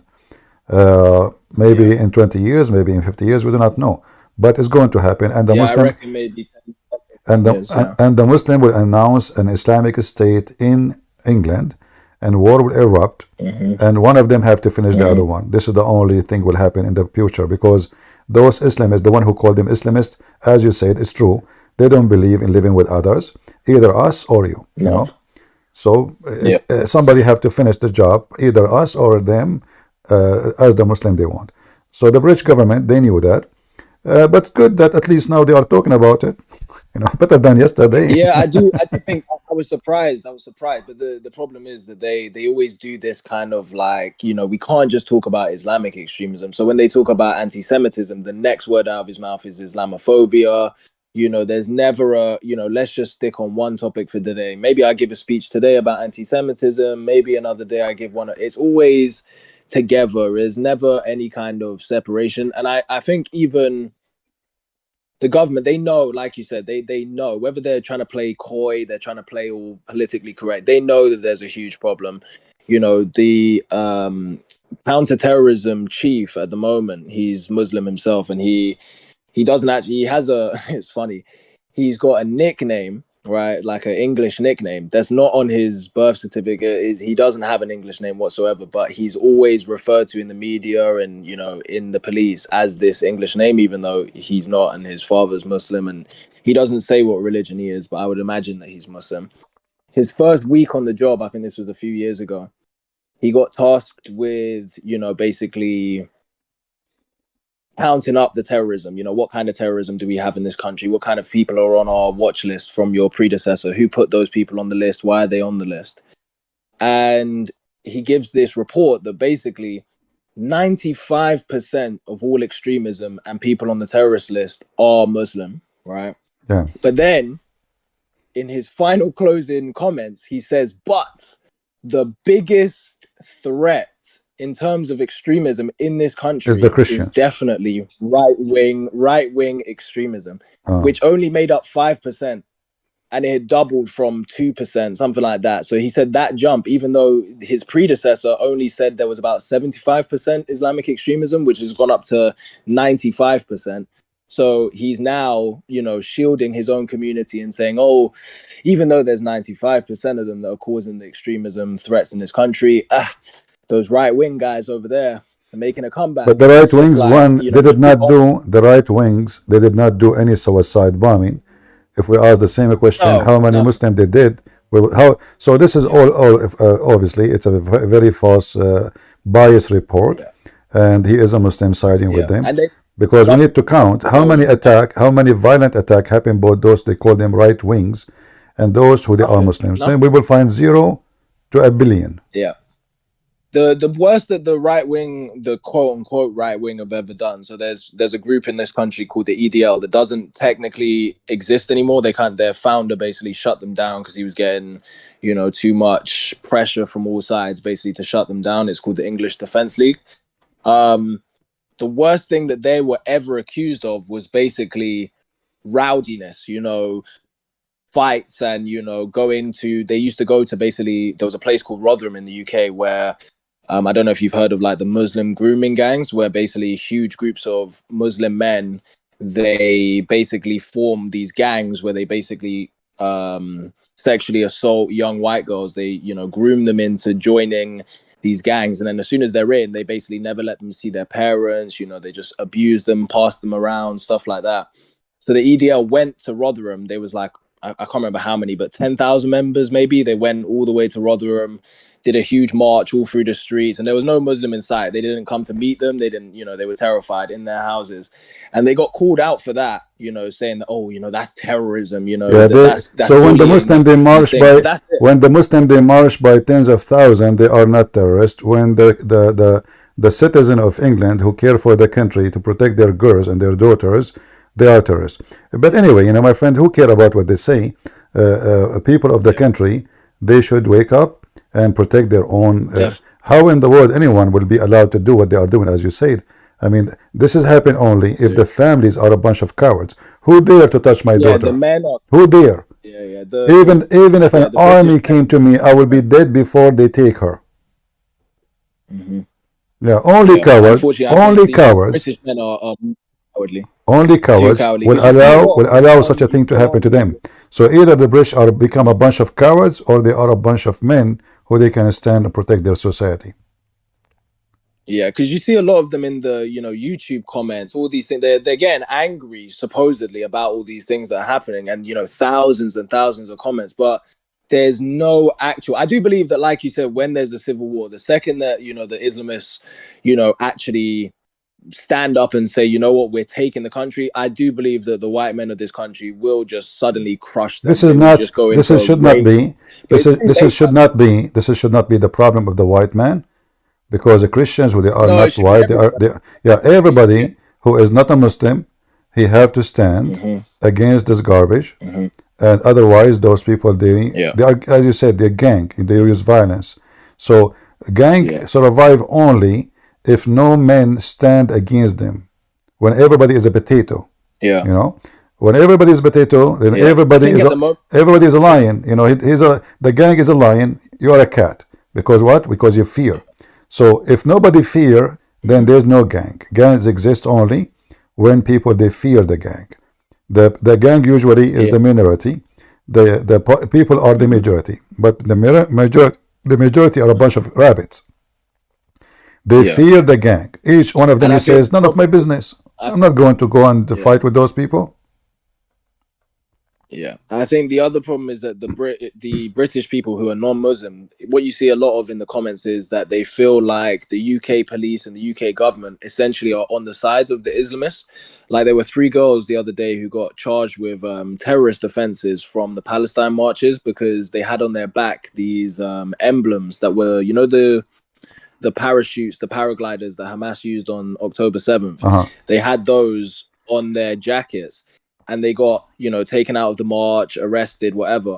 And of the 3 girls, 2 of them got handed community service and basically no jail time, no nothing, no anything. They got given a £500 fine. And the other one, she's an illegal migrant and she hasn't started receiving her benefits yet. So the judge said she didn't have to pay the money. So a lot of people basically look at the police. Anyway, my friend, it's ridiculous. The system in Europe, all of Europe is screwed. And I believe that God will punish those who deserve to be punished. So I will not be sad for any European country get punished, because simply this is their harvest. This is their harvest. The bars, drinking, like you go now, you watch a video about UK at night. I saw a video UK at night. I was saying, what UK at night? And then nothing but girls wearing short skirt and short, like almost naked, drinking. The bar is so busy. So when you say bar, they go to drink. When you say protect your daughters, they go to sleep. Well, let them be doomed, and let God punish them for what they done to themselves. You seed, you harvest what you seeded. Yeah. All right. And I think even if they're afraid of the police. Oh, sorry. Yeah. Shall I? Yeah, it's okay.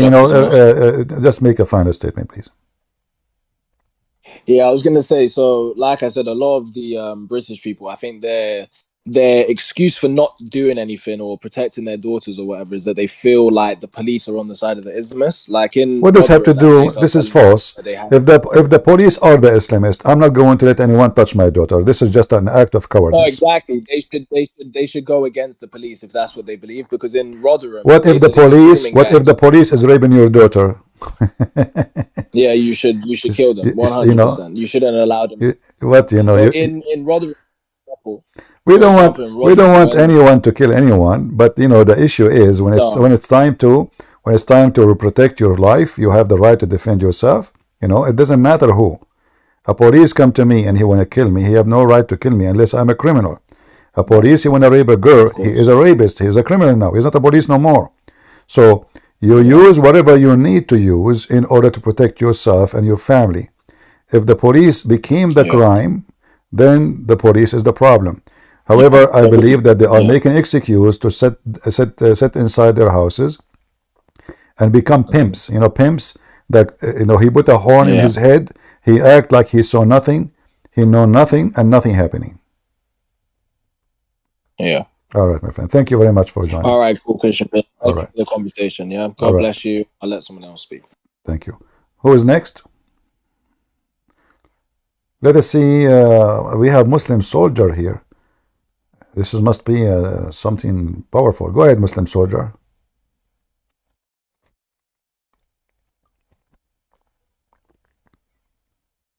Muslim soldier, are you there?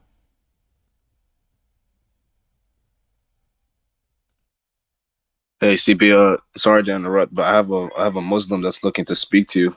All right. If you want to bring Muslim soldiers. Yeah, he's here. I'm not asking him to join us, but he did not talk. Why do you fear me that more than you fear your God? Am I more powerful than your God? A stupid idiot. Who fear you? You are the one who said. You are the one who said, "Just shut up. Don't come here, ultimate fault." I have no time for kids, my friend. You go look for a kid in your age. A person who come to me and says Yasaloon is the same as Yusaloon. I mean, you are not even worth to talk to you for a second. A person who spit at the Arab and he called them dogs. You call your prophet a dog. A person who believe in Rashad Khalifa. You are a certified monkey. And now if I allow you to talk, what you will do? You will call names. You will argue false argument. A person who don't take any book as reference, there's no way you can talk to him.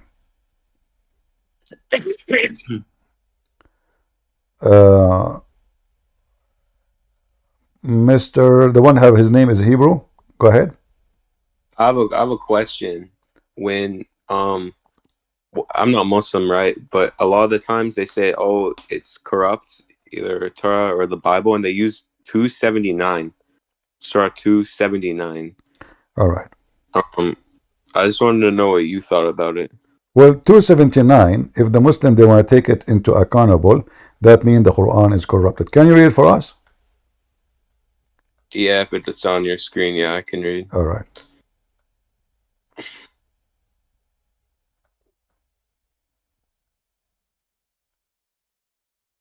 Okay, yeah. Okay, then woe to those who write the book of their with their own hands and then say, "This is from Allah to purchase with a little price. Woe to them for what their hands have written, and woe to them for what for that they earn thereby." All right. But isn't this what the Muslim did?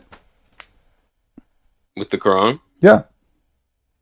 Did Allah say so. But then they say it's from Allah and that he gave the word to Muhammad. But this is what the verse saying. The verse saying, "Away to those who write the Quran with their own hand and they say this from Allah." So the Muslims, Muhammad did not write the Quran. The Muslims didn't have the Quran of Muhammad. They don't even have the Quran of Uthman. They have a Quran of someone, he called him Hafiz. He was exist 200 years after Muhammad. However, if you go and you read the Quran in different verses, let us close some pages here. You will find here it says, and I will use their own statement. Allah, he promised that he is the one who going to collect the Quran, not the Muslims. Allah say he's gonna gather the Quran, so not Uthman. Exactly. Chapter 75, verse number 17.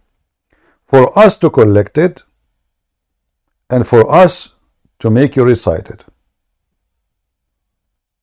Okay. So they say, and capitalized is referring to Allah, or yeah. Yeah, to Allah. Allah, no. For us, Allah speaking, Inna alayna jam'uhu wa Qur'anahu. So it's on us the duty of collecting the Quran, making it as a book. Is this our duty? This is not your duty, Muhammad. This is not the duty of the Muslim. This is why when Muhammad he died, and Uthman he said, "Let us collect the Quran." The Caliphate, the companion, they said, "Why would I do something the Prophet did not do? Why would I do it?" Simply because of this verse. It's upon us to collect the Quran, to put it together, and it's upon us to recite it to you. But it's not up to the Muslims. So the Muslims are the one who wrote the Quran by their own hands, and didn't have the Quran of Muhammad, when Allah He promised that He is the one who will collect the Quran, not them. In the top of that, we don't believe in Allah. So this verse obviously speaking about those who believe in Allah. We don't. Yeah. You know. Plus, in the Quran it says, other verse, that the one who do corruption is the one who changed the words from their locations or sentence. Yeah, it says something about one that takes the word out of context or No, something. no. This is not about. Yeah, according to that story, yeah. But in the Arabic, it says those who displaced words from their right places. Isn't it? This is what the Muslim they do. So there's tons of verses. Translation in English. Yeah. One of the translations say that distort the scripture, but this does not say scripture in Arabic. No. There's no way to say distort. Simply the story. Yeah. The story is, and nothing changed in the book. There was a Jew, Muhammad. He asked Muhammad about the stoning to death. According to the story, the Jewish guy, he put his finger over the word stoning. He did not change the words. He did not replace it. He just placed his finger over the word. And you can read the interpretation for this verse, actually. It says that. So, he placed his hand over the verse to hide it. That's all. He did not displace anything. He did not change the book. If this is what is corruption, then there's no corruption. Because simply the guy, it's just one guy doing that. The book is still the same. However, it is Muhammad who do that all over the Quran. He says something, he displaces it, and he deletes it second day. Right. They are the one who say this is a verse is abrogated by recitation and by following. This verse is abrogated by recitation only. This is verse abrogated by recitation but not by following. This is abrogated by following but not by recitation. This is what you are doing. You are playing with the word of God as you wish. If Allah He gave you Quran, then the Quran should be there as it is, and you don't tell me this is abrogated no more. At least not by recitation. Why Allah wants you to take verse, He sent it to you? Is He ashamed of it? Obviously He is. Like what? Like breastfeeding for adult. Right.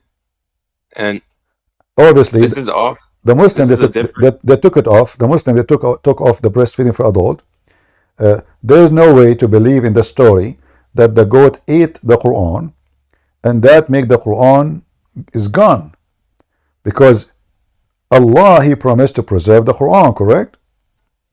Yeah. So where we can find the breastfeeding for adult 10 times, and if the goat ate it, did the goat ate the memory of the Muslims? I have no idea. Yeah. So the story obviously is very fishy. Muhammad he die. The goat go inside the house of the bedroom of Muhammad.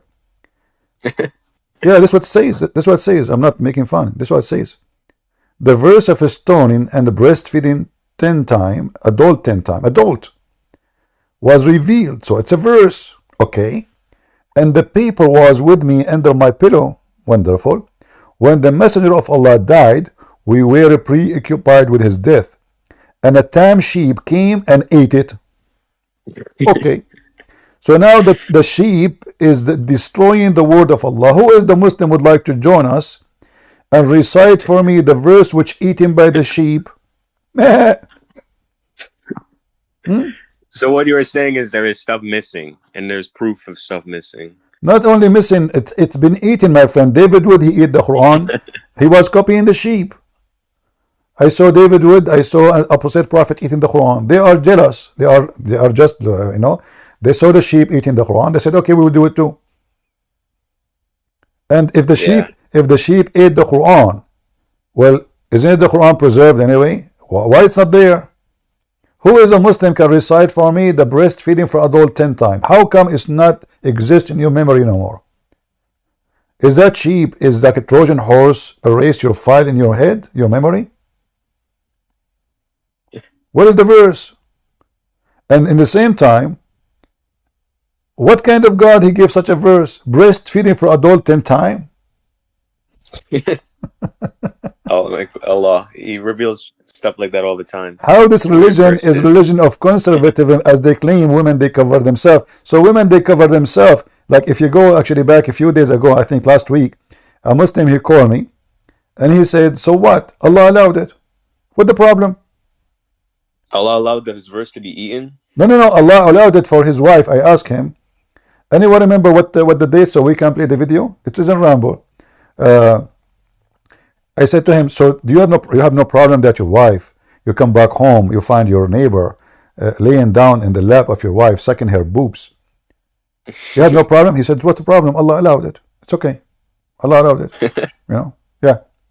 What do you mean Allah allowed it? Why? Why? What kind of religion is? What do you mean Allah? What for? He said to me, so he can enter my house. In fact, even if you do that, they claim that if you do that, now she became unlawful for you. The fact, I showed him the fatwa in the same video. It says that the breastfeeding for adult does not prevent the man from having sex with this woman because it is not what Islam teach. Breastfeeding for a child, you know, that will make the child supposedly the son of this woman. And this is another contradiction. In one hand, the Islam says you cannot do adoption, and now suddenly the mother, she became a cow, she gave milk. They are like the Hindus. The cow is our mother.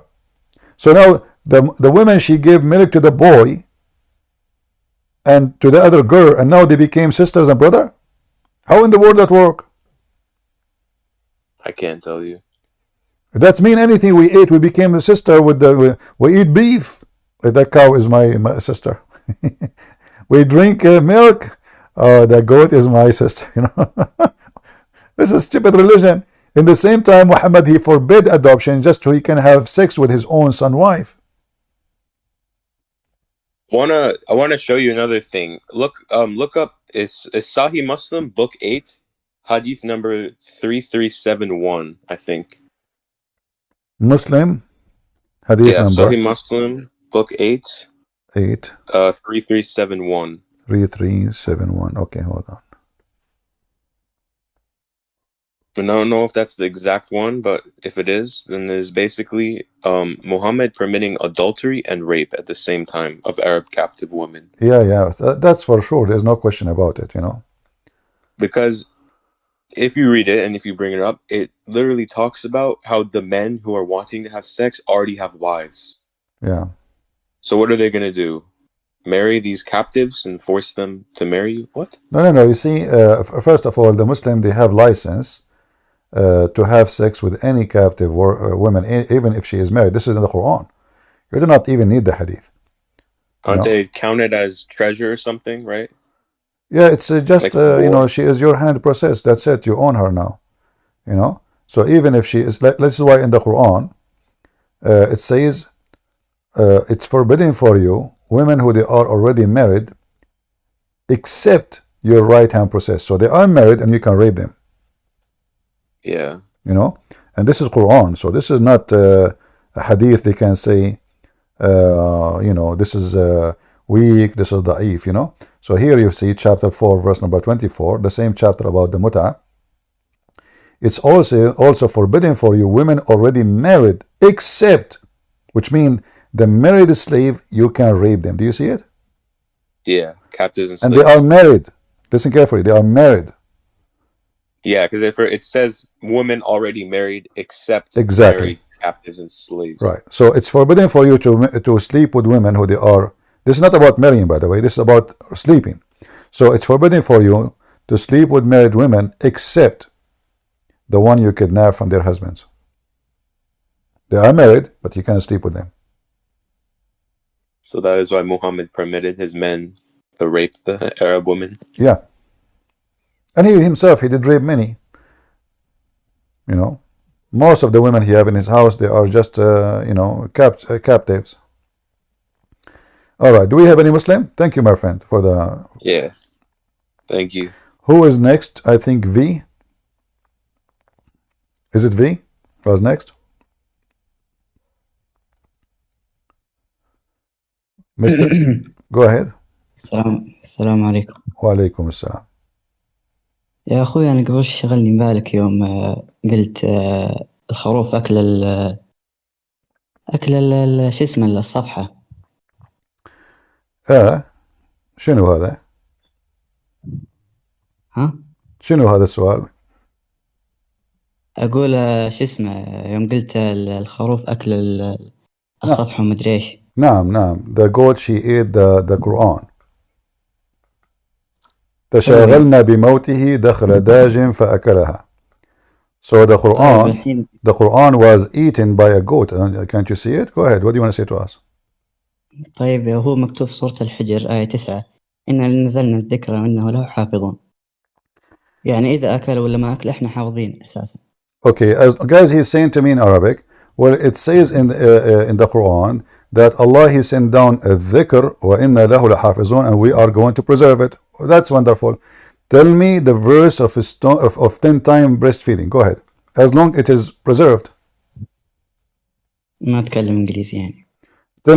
أخبرني ما هي الآية؟ إرضاء الكبير. إرضاء الكبير. تفضل. أي إرضاء الكبير؟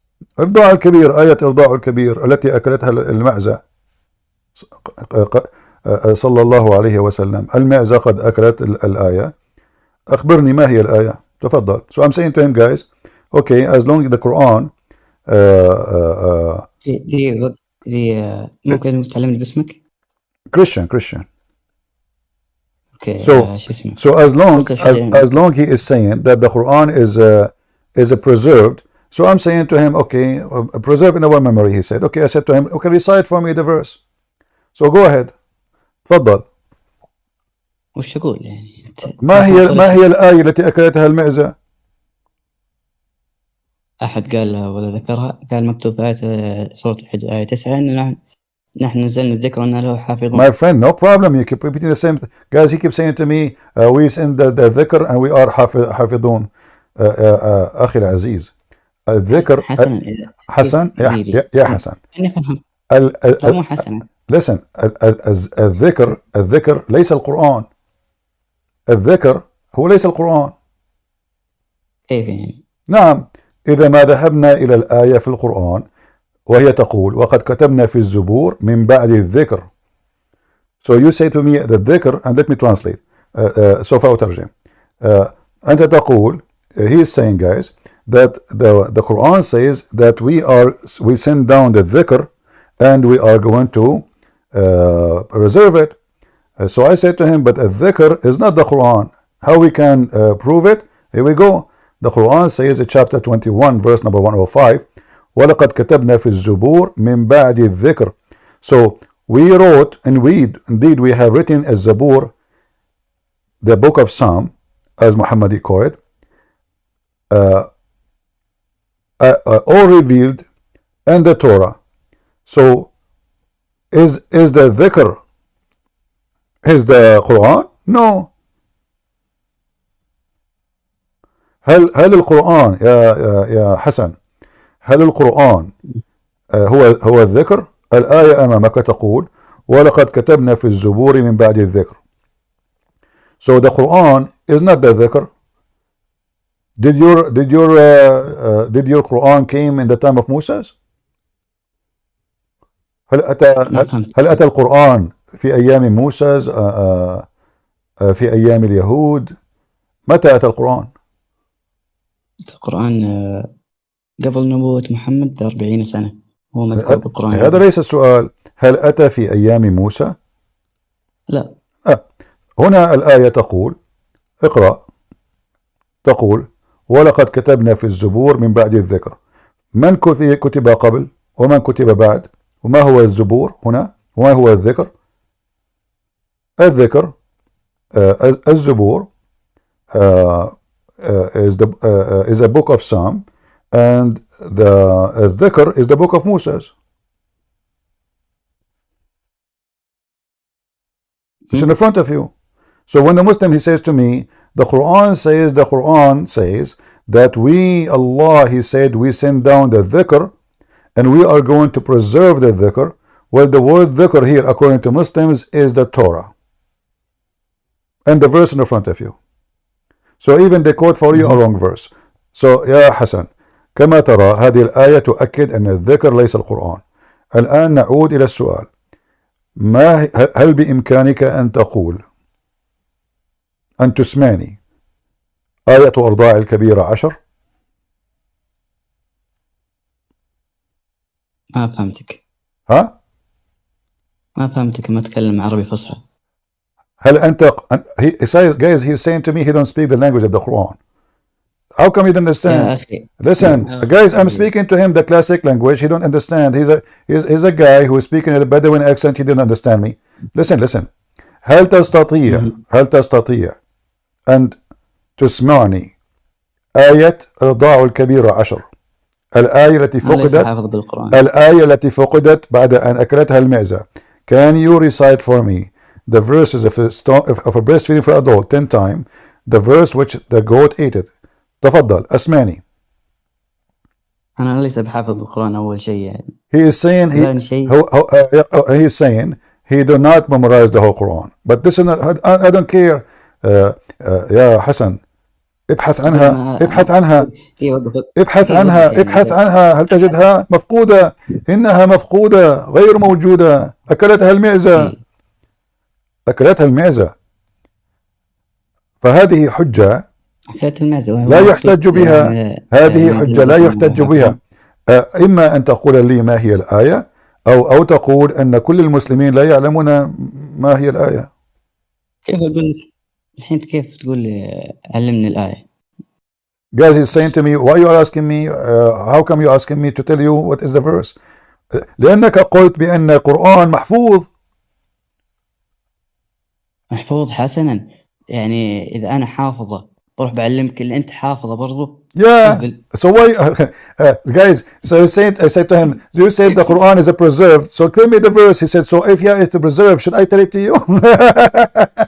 نعم. يجب أن تقولها لي. أنا أسألك أين هي الآية؟ إن كان القرآن قد حفظ في الصدور فأعطنا ما هو مطمور.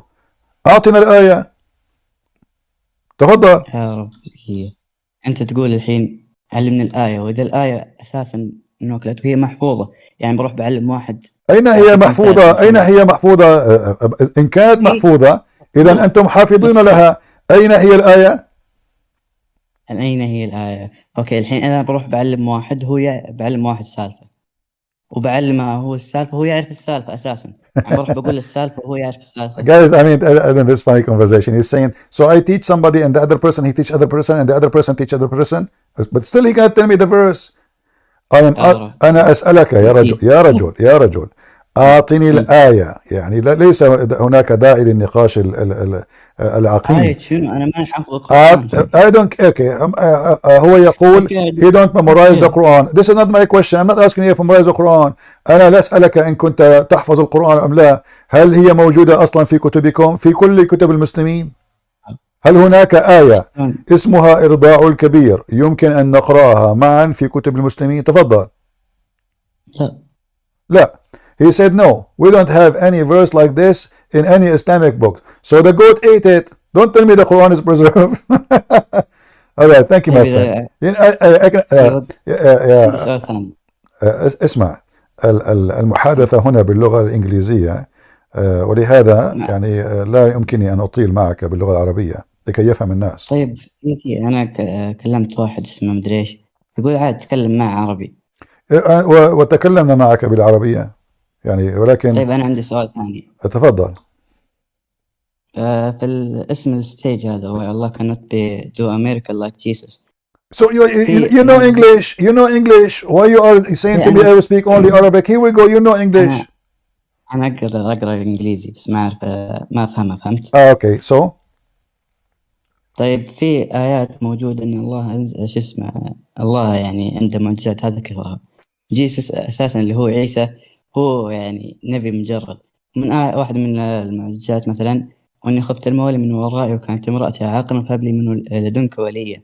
يرثني ويرث من آل يعقوب واجعلها ربي رضيا يا زكريا إن نبشرك بغلام اسمه يحيى لم نجعل له من قبل سميا قال ربي أن يكون لي غلام كانت امرأتي عاقرا وقد بلغت من الكبر عتيا قال كذلك قال ربي هو علي هين وقد خلقتك من قبل ولم تك شيئا. الحين تقدر تقول لي هذه ما هي معجزة؟ Guys, he is دعني أترجم. He is quoting for me a verse from the Quran about John the Baptist that his parents they pray to Allah, and Allah he made the women who cannot have kids to have kids.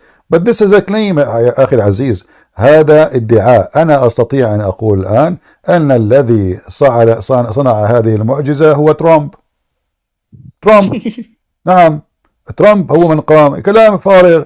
يعني أين هو البرهان؟ أليس القرآن قال آتوا ببرهانكم إن كنتم صادقين? Bring your proof if you are truthful. So if you can prove to me that Allah did any miracle, go ahead. You are telling me Muhammad said that Allah did something nobody saw. So هذا بالقرآن يا أخي. This is who care about Quran? They have to give me a proof. Was Muhammad? If Allah can do that, if Allah can do that to John the Baptist, if Allah can do miracle to Mary, if Allah can do miracles to Moses, how come Allah cannot do miracle to Muhammad? إن كان الله قادر على أن يأتي بمعجزات لموسى وعيسى وإبراهيم وغيرهم، لماذا لم يأتي بمعجزة لمحمد؟ موجود معجزة لمحمد يوم أعطني واحدة. في معركة بدر نزل عليه 1000 من الملائكة. That guys, he said in the fight of Badr, Allah he sent 1000 angels. So why they lost? There's two Badr. هناك بدر الصغرى وبدر الكبرى. هناك بدر الصغرى وبدر الكبرى. اسمع هذا القرآن. اسمع القرآن يقول ما أصابرون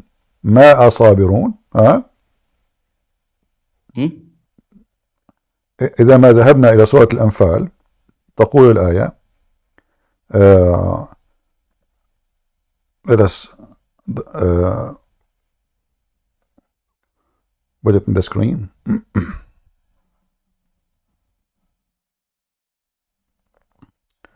Let us see what ما أصابرون. So he is trying to convince me now that the Muhammad he have miracles. So I'm showing him the Quran. He said Allah he sent in the fight of Badr, he sent 1000 angels to fight with Muhammad, but nobody saw them. Where is the angels? Nobody saw the angels. Nobody saw an angel according to your prophet. Only him. He saw an angel twice.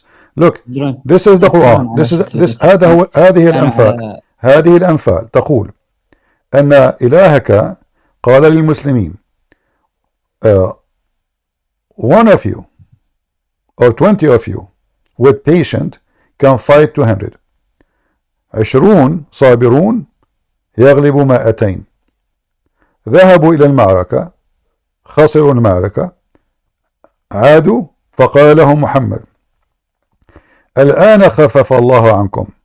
So they went to the fight, they lost the fight, they got spanked.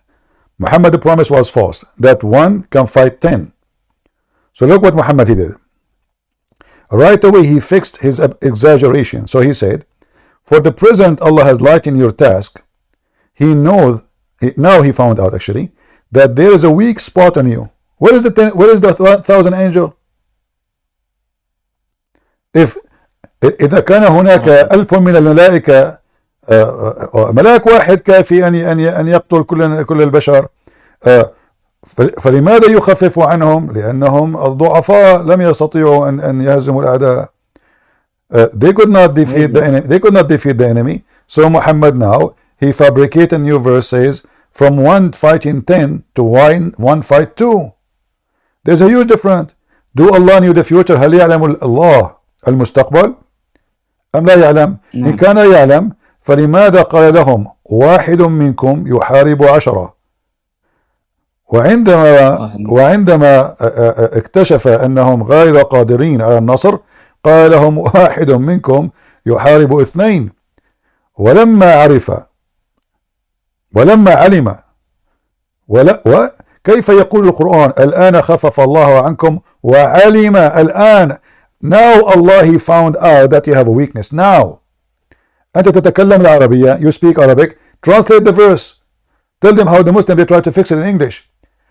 الآن خفف الله عنكم وعلم أن فيكم ضعف. Now Allah he found out that you have a weakness, so he enlightened your task. What kind of God this God is? Now he knew. عربي لو سمحت. I spoke to you in Arabic already. الآن خفف الله عنكم وعلم. كيف يقول الله الآن علم الله؟ أليس الله يعلم الغيوب؟ الآن علم الله. How you say now Allah he knew? Allah now he knew. ها؟ الحين تعرف الدرس عربي زين؟ I just ask you a question in Arabic. And you tell me. تعرف التعبير المجازي. This is not majazi. It says الآن خفف الله عنكم. This is not what you are saying. It says now Allah he lightened your task, for now he found out that you have a weakness. There's no way God he do not know when he gave them the first verse. It's just a day before he gave them this verse. They went to war. They got spanked. And Muhammad been exposed. And not only that, actually, the story says that Muhammad he saw a dream that the enemy will be a few in number.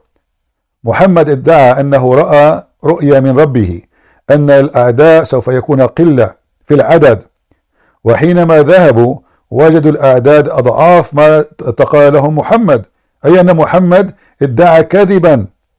فلما سألوه قال لكي أشجعكم أنه يكذب، كذاب.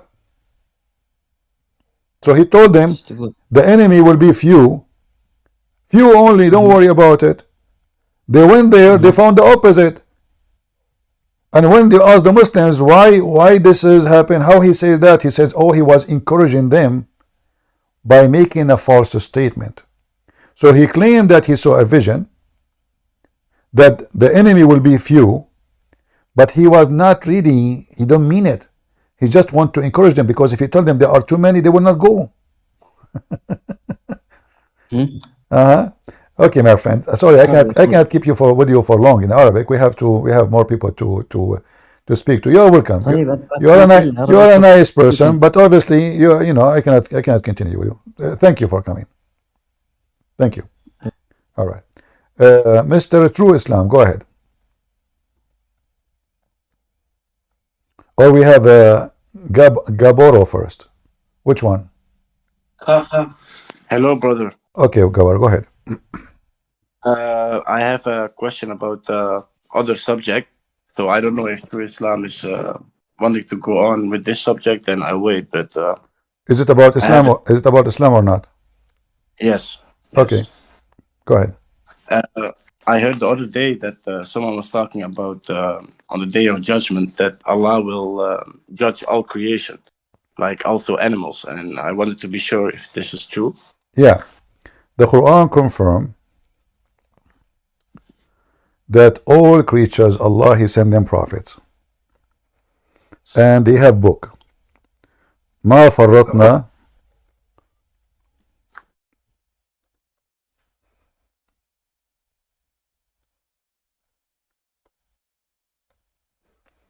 So if you go here in chapter 6 verse number 38, it says, there is not an animal that lives on earth, nor being that flies on its wing, but a community like you. Nothing we have omitted of the book, and they all shall be gathered to their Lord at the end. So the Muslim believe in this verse very well, that Allah will judge between the animals in the day of judgment, which is a very stupid thing to say. Sound like a Hinduism, you know. Sound like Buddhism. This does not sound like Abrahamic at all.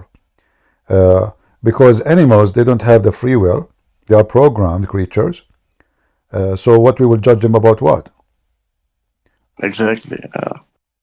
However, because they are... however, to confirm that, if you remember, there is a hadith about a monkey. She committed fornication. For the Zania. Yeah. So this monkey, evil monkey, may Allah curse her. Disgusting. I will never marry a monkey, no more. That's it. Okay? During the pre-Islamic period of ignorance, the Muslim, they claim that other nations are ignorant. So now this is a Muslim. He is telling you a true story. He was there, brother. I saw a she monkey surrounded by a number of monkeys. They were all stoning it because it had committed illegal sexual intercourse. Astaghfirullah, astaghfirullah. So this is a stupid religion. They are very confused. And now supposedly the animals, they have a book and they have to follow the Quran. Allah gave them Quran too, as I showed you. And now they should follow the Sharia Law. How dare you, female monkey, to have sexual intercourse? Illegal. I mean, how can you do that? Unbelievable, brother. Disgusting. We should cast such a monkey from our society. Only monkeys who wear hijab and burqa are welcome. Decent female monkey. However, if their ass is red, they are welcome too. All right, let us go to True Islam. Go ahead, True Islam. What do you want to say to us? Thank you.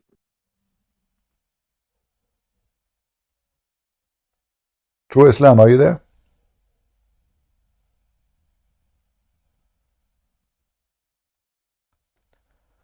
Are you there, True Islam?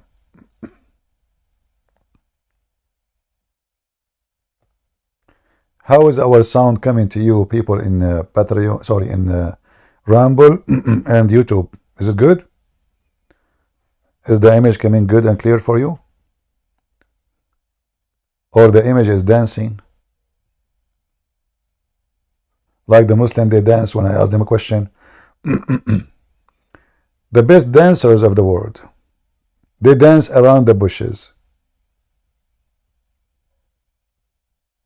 It's good in Rumble? Okay, what about YouTube?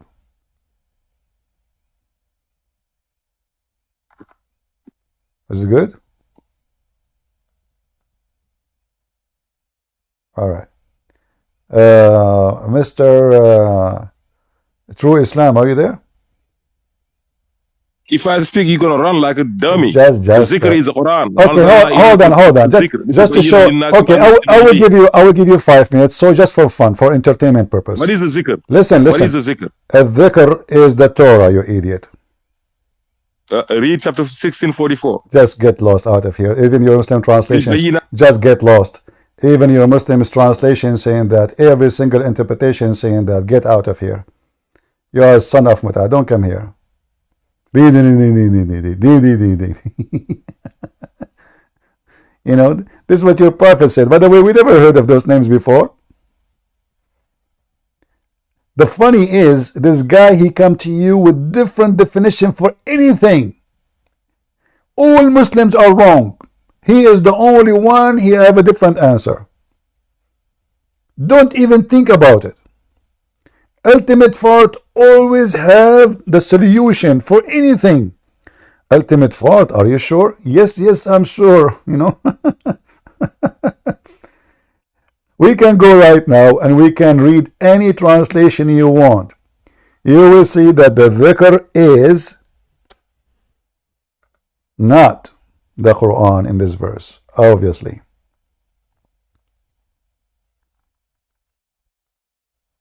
Open any translation you want. Any. Including the book of Rashad Khalifa, you donkey. You can change to any translation you want. This is Yusuf Ali. This is Wahiduddin Khan. Wahiduddin Khan. I mean, what a funny names, man. Yeah, Wahiduddin Khan. Okay, what Wahiduddin? Have we already written in the person following the reminder? So that now the reminder is it's called the reminder. You know, they don't translate what it is. Go to a different one. But anyway, what is the order of the dhikr? As you see here, this is a book written before the other book. Is that the Quran written before the you know?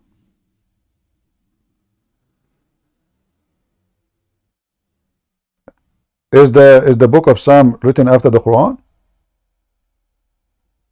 Stupid people.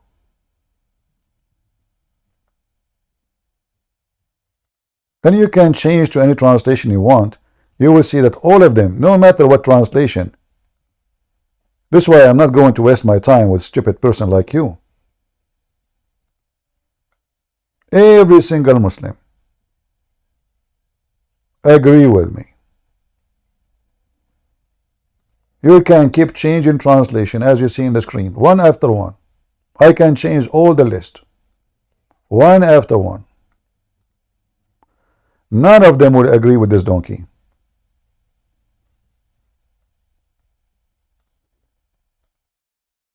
I'm just moving step by step, one after one.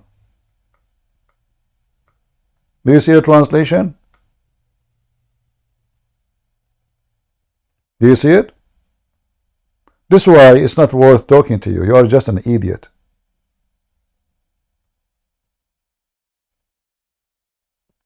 Christian Prince, you're lying. Really? How? I have a friend. He knows the 10 suckling verse. Okay, go ahead. That's good. Let me call him. Da-da-dum, da-da-dum, da-da-dum, da-da-dum.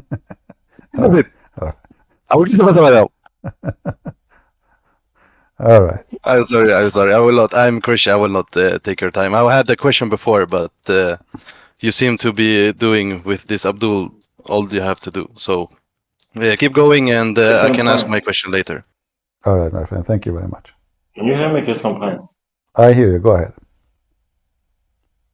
Let's talk about Palestinian and IDF. About who? Palestinian and IDF. Palestinian? Against the IDF. And IDF? What about them? What about them? Who is the Palestinians? You tell me. I don't know. I never met any Palestinian in my life. They are not exist. Are they? Okay, my phone is about to die. I will debate you in 2 days. In 2 days? Your phone need to be recharged in 2 days? You must be a Palestinian.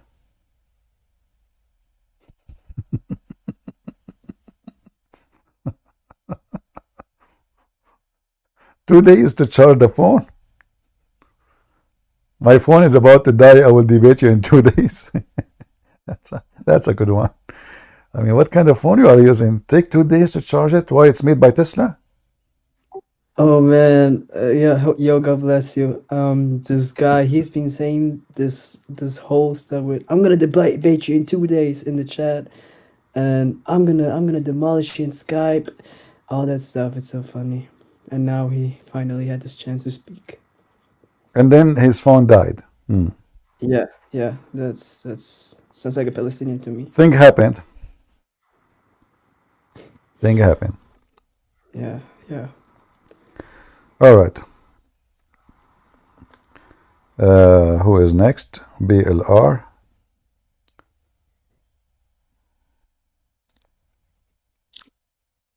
Hello. Hello, my friend. How are you, CP? I'm doing fine, thank you. Listen, I've been in the chat for like since the server is up, and I noticed like a lot of intentioned people, like they join chat and they just troll, right? Like they jump from religion to religion. Mm-hmm. And like this guy, look happy, that just went on stage and he wanted to debate you in 2 days. He's one of those guys. So what we can do? I mean, it's internet. What we can do? Like we call the Discord police. Well, so this is my point. Like, there's one thing we can do. We can continue being exactly what you said, the Discord police, and hopefully Jesus is gonna spank some sense into their heads, because a lot of them, they're real Muslims and they're really crazy. I'm not saying the opposite, but like hopefully those trolls that say that like they're good people or whatever, and that like religions should stop fightings or whatever. Hopefully they're gonna wake up and see the truth. So just want to tell all the brothers and sisters to keep their patience and keep doing what they do. Keep spanking them, whether they tell you they're Abdul or not. You already know if your Lord isn't Jesus Christ, you're automatically a Abdul. Well, you know, Abdul Biden, Abdul Balusi, it doesn't matter your skin color. If you follow the shaitan, you're Abdul. yeah. You know, for us, we welcome all Muslims. Doesn't matter, even the one who is coming to troll us somehow, because you never know. Even the troller, he might wake up in a certain point and see how silly he is. You know. So let everybody come. The one who is coming here for a serious reason, or the one who is coming just to be silly and stupid, or the one who is a terrorist. However, our words will hurt. Their faith will not help them to be more faithful. They will leave Islam. Even the one who say he don't believe me, but trust me, time goes, and slowly, their heart will change and they will leave Islam. I know many Muslims. I used to go in a program called Pal Talk for many years, you know, and I notice that there is people always like they open chat rooms just to attack me. They call the chat room exposing Christian Prince. Christian Prince is a liar. Christian Prince is fooling you. Christian Prince, the enemy of Allah. All kind of names. And then those are same names. Later they become Christians and they become admins in my chat rooms. Can you believe it? There's a guy. He's a doctor. There's a guy, he's a doctor. He was from the UK. He opened a chat room almost for 4 years, 3 and something years. Every day, this guy, he come from work, he's at work, he is in the clinic, he is working, not working. He opened a chat room just to expose Christian Prince. Then this guy, he came to my chat, and he said everything Christian Prince is saying is true. I thought this is about somebody fabricating his name. You know, internet, people can make name like yours, you know. So I did not give him attention because it can't be him. I mean, this guy always, he hate me to death. And then somebody told me, this is the real person. You know, I check his name. This is his real ID. Invite him to the mic. Let's hear him. So I invited him. I said, so are you really the same person? You know. So he came to the microphone. He said, I used to hate you, curse you. I opened the chat room every day against you. But everything you said, I check it out. It turned to be true. I'm out of this garbage. And then the Muslims, they accuse me that I paid him money to leave Islam.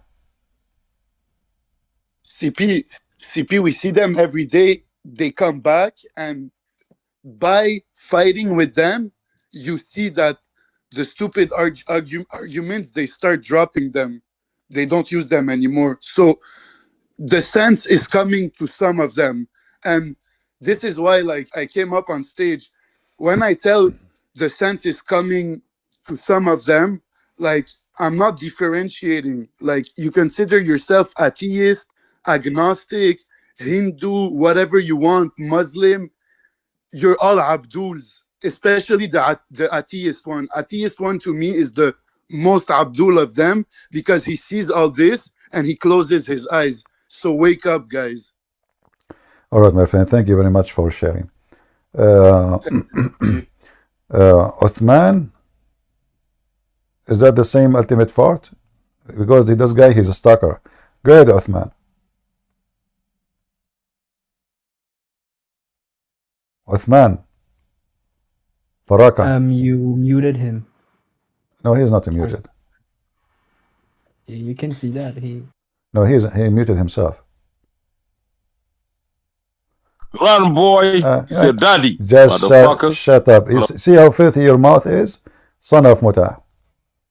Son of Muta, for real. Filthy. I got devil. a question. Go ahead.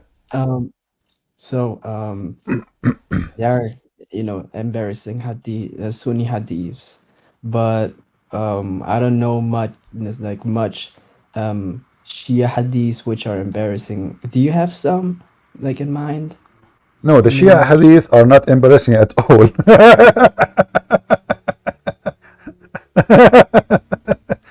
My friend, the Shia hadith is the best comedy ever, you know? Yeah, that's why I'm looking for some so I can share this with Yeah, as an Shia. example, the Shia, they believe that if you wear black shoes, your penis will not work, you know? This What? why. Is that true? Yeah, no, I'm serious. I don't say things that's not true. This is why you will not find any black shoe in my house. Oh man. Oh boy. So If I want to find you, let us see. Let us share with you some stories. That's a time for comedy, my friend. Why you brought the Shia for us now? Okay. Because I'm curious. I All love right. it. Okay. Let us I love see. it. Yeah. Let us see some stories. All right. Okay.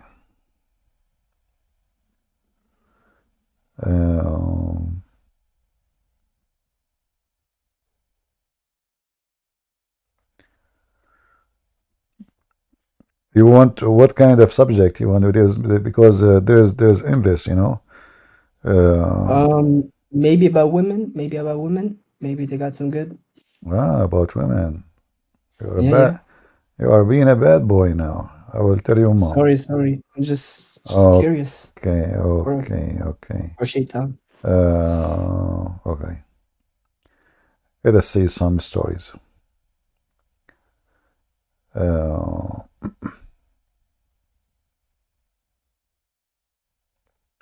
Let us stay away a little bit from women, and then we go for women. As an example, there is a story about when the Muslim, they try to find solution for Muhammad's stories. So according to Muhammad, when Noah, he built his ship, he was able to take only one donkey with him, and that donkey, Shaitan, he hold him from his tail, and he was so slow to get in, and the flood was coming. So Noah, he said to him, "Move, man, move." The donkey, the Shaitan, he told him, "I will not let him move unless you allow me in the ship." And this is how they explain how Shaitan survived. However, now we have one donkey in the ship. There's no female donkey. So how we can fix this problem? I mean, there's only one donkey. What about the female donkey? How we can explain that we have donkeys today? So they come with different story. And let me show you the story, which is... So now here, I will use Google Translation to translate. This is a very official Islamic Shia website. And this is the book of Al-Kafi, which is equal to Al-Bukhari for Muslim Shia. And here it says, I will use Google Translation. It's mentioned by Amirul Mu'mineen, you know, the caliphate of the believers, that this donkey, the donkey of Noah, he spoke to Prophet of Allah Muhammad. And he said to him, I sacrificed my daddy and my mommy for you. and then he said, okay, and then he told him about his grandparents and his grandparents. So he said that my grandparent, he was in the ship of Noah, and Noah, he came and he touched his shoulder, and from his shoulder the seeds of that donkey came to existence, and he is one of them. Let me use Google Translation.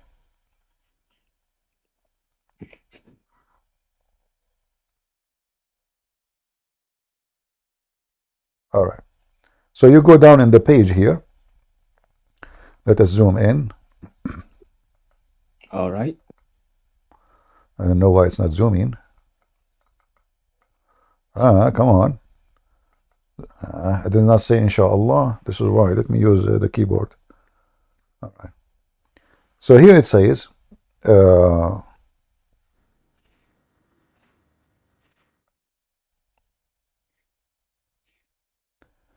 see, I installed like an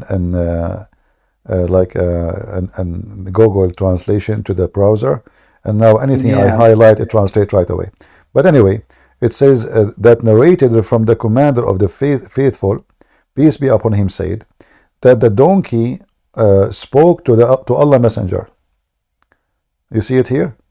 The donkey, man, I cannot even, it have to go. So I'm not going, I cannot highlight, sorry guys, because if I highlight, the Arabic will appear. So that donkey spoke to the Messenger of Allah. May Allah pray on him, and peace be upon him and his family, and said, my father, who is talking the donkey, my father and my mother be sacrificed for you, Prophet. And then my father told me, so the donkey now telling the Prophet Muhammad what his father, Mr. Donkey, told him. Donkey the father. So he told him, my father told me, from the authority of his father, the authority. So this is the donkey of Muhammad. He is narrating, reported from my father, the father of his father, Mr. Donkey, and the authority of his grandfather, Mr. Donkey. They said, from the authority of his father, that he was with Noah. Look, I mean, that's it. Like we reached the Noah. So he said he was with Noah in the ark. So Noah stood up to him and wiped his buttocks. And then he said, from the back of this donkey emerged the donkey that the Lord, Prophet Muhammad, that the Lord will send as a seal for the prophets. So this is what Muhammad meant when he said that donkey told him that he is the last donkey from the last donkeys made for prophets. This donkey was the last donkey. So Allah created certain donkeys, and they are only for prophets. And this is Muhammad, the last prophet, and this donkey is the last of the seed of that donkey, which is coming from the ship of Noah. The seal of our prophets. Okay, smart. Yeah, so this is one of his stories. We can find tons of those stories, not only one. Let us see different one. Let us see.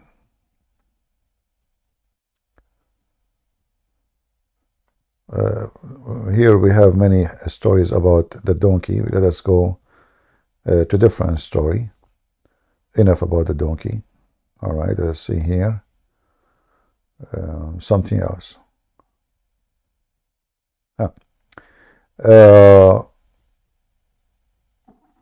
Let us see here. My stomach is talking to me. I'm hungry.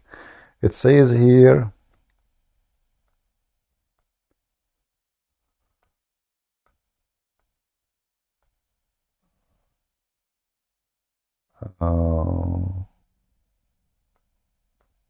there's tons. I'm just trying to find the one which is worth to share. The imams, they don't pee, and they pee, but their pee does not smell bad and never have a bad smell or any bad things in it. But it is just as good as camel urine.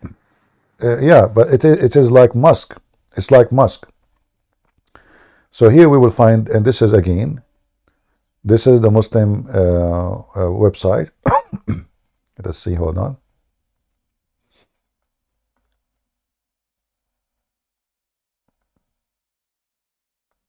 Yeah, maybe let me find something more interesting. Forget about the shit of the imams. It's not too much important. Let's see.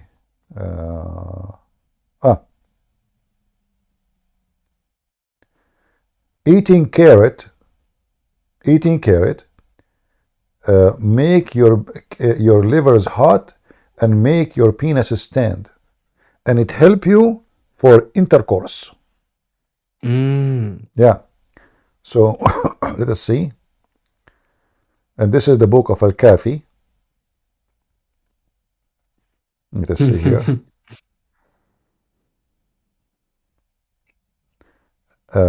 Again, I will show the link. Let me here. This is like here just a collection of advice about what make your penis work better. You know. Okay, so no black shoes on, but you should. No black shoes. A carrot. Yeah, carrot is if you want. So here it says, I don't know if you can see it. So he says, eating carrot warm the kidneys and stimulate the penis. He said, I said to him, may Allah ransom you. How can I eat them and I have no teeth?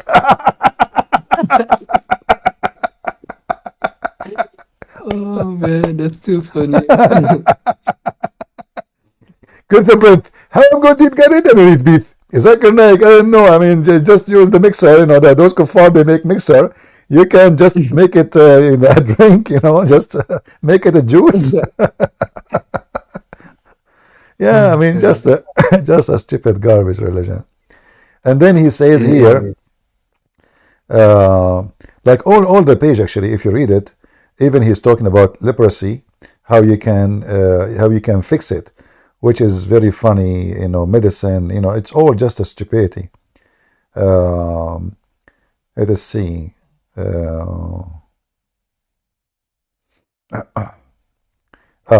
The one who eat the seljam,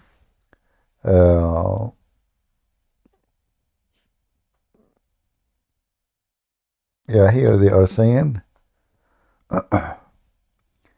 the one who eat it, he will fight leprosy. Yeah, but there is let us see something else, something more funny and unique. Okay, Yeah, let's see. let's do that.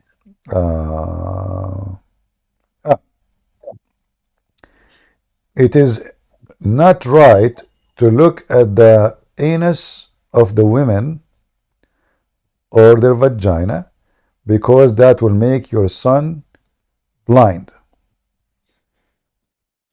A what? A line or a liar? Huh? What do you say? Lying? Not lying. I didn't say lying. I said, don't look at your wife vagina or her anus, because if you do that, your son will be blind. Blind. Blind, yeah, blind. So let us see here. Is there any reason to it, or is it just like should make sense as it is? Well, I mean, this is a stupid religion. You ask me about the Shia. Yeah. This is the Shia. What you can do. So here, I mean, alhamdulillah. It says here. Let us see where we can find it.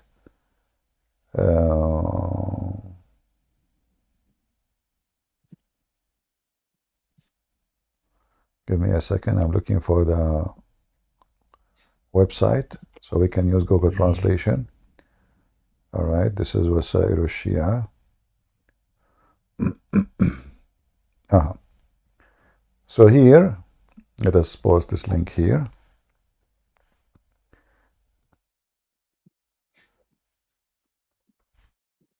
I'm using like official website, so the Shia, they will not say, this is not true and this is not what it says, So let us see here. It says,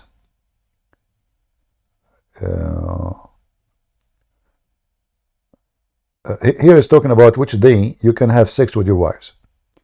So if you read with me here, it says that if you have sex with your wife in the night of Thursday and you have orgasm, like you made a baby, he will be a ruler or a scholar. Oh. This is if you do it on Thursday, all right? Yeah. But if you do it when the sun set from the sky, your son, he will be a shaitan. Oh, that's sad. Is it clear for you in the screen? Mm-hmm. Yeah. So, Ali, if you have intercourse with your family on Thursday night and a child conceived between you and her, then he will be a ruler or a scholar. But if you have intercourse with her on Thursday when the sun go down in the sky, the child will conceive between you and her will be shaitan. And this is, by the way, proven to be scientifically true. You can try it. Yeah. Try to have a baby like a night, Thursday, and a baby when the sun goes down, and let us see the difference between them. One will be a ruler. He will take in the White House. If you're American, you want your son to be in the White House, have sex only on Thursday. And then it says here, and if you have intercourse with her on a Friday night, and there is a son between you and her, he will be attribute speaker. So like he will be, a public speaker. Yeah, like he will be very powerful in speeches. Like he is very powerful in the language, and he can present. He's a good speaker. So this is if you do it. If you do it Friday, I think my dad, he did it on Friday. Now I know when they did it. Unbelievable. But I guess in my case, my dad, he did it in Thursday. He did not finish until Friday, because I am I'm both scholar in the cult of Muhammad and a very powerful speaker. So now it says here, and if you have sex with her Friday afternoon and a son conceived, he will be so famous. Wow, look at this. If you do it a Friday night, and look here, and if you do it Friday afternoon, after prayer, the child will conceive between you. He will be very well known. If you have intercourse with her on Friday night, after I can't even catch you reading. So if you have intercourse with her after at night time,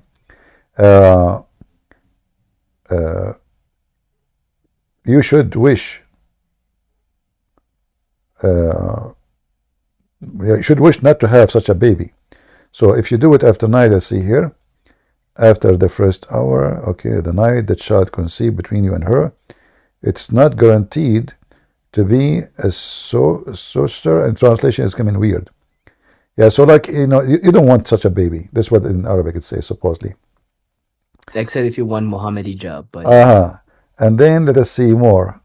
Is that enough, or you want more? Hold on. Here it says here. It says here. If you go down to the end of the page, that Allah He hate looking at the women private part. He forbid and He hated, and He said it caused blindness.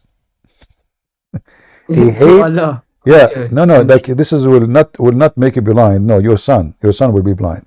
So if you are talking, if you are looking at your wife vagina when you are having sex, shame on you. You want your son to be blind? Huh? You don't look. Just turn the light off. And then irresponsible. Yeah, and then it says here, so he hate, and then Allah He hate speak during intercourse, and He says it cause mutism. What is mutism in English? I don't know what mutism. In Arabic, let me see what the word in Arabic it says there. It should be like he's a mute. Is that the same? Maybe. Like he's deaf and a mute, like he cannot talk, you know. So if you talk, it's look, subhanallah, look Allah how He punish you because you are talking now during sexual intercourse. Like you said to her, honey, right away your son will become a mute. I mean, you deserve it. How dare you to speak to your wife during intercourse? Don't you know that you are doing business now? Business is business, you know. No speaking, nothing. Yeah, no speaking, no seeing, you know. Yeah. And then he continues saying, blindfold, don't speak. Yeah. Put tape on your face. And then Allah He hate the man he do boom boom to his wife when she is having her period. If you do that, the son he will have leprosy. He will have what they call it in English. Let me see what the translation says. Yeah, he will have leprosy, you know. So if you do that, if you have intercourse with your wife, this is what will happen if she have her period. So obviously all of this is just you know, collection of fictions and stupidity. And the Muslim Shia, they believe in this heavily. You cannot even joke with them about it. And this is the book of Bihar al-Anwar. The same as Al-Kafi, very high quality between quotation, book for the Shia. And we can show tons of those. I mean, there is endless numbers of stupid things, you know. Yeah, I think maybe that's enough. Or you want more? One more. I like it. I Okay. like it so far. The Imam the Jafar, he was born and he was circumcised automatically. Forget about this one. This one is not too much funny. Okay. The Mahdi, the one the Muslims are waiting for, he will appear to the Muslims and he is totally naked. Totally naked. Yeah, he's wearing nothing. So what happens if they look at his genital? It's okay. You know, this is the Mahdi. His genital is beautiful and nice, and now you are jealous. Got you busted. All right. So yeah, I mean, let us see something else more funny. Let's see. There's actually a very funny rule.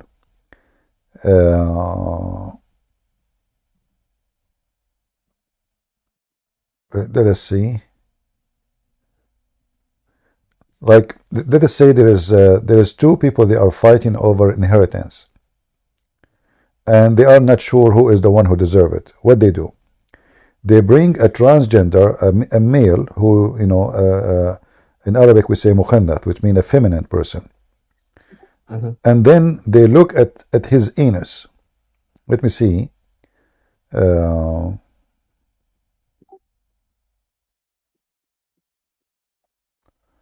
Let me see if this is the one. Maybe this is a different one. Give me a second.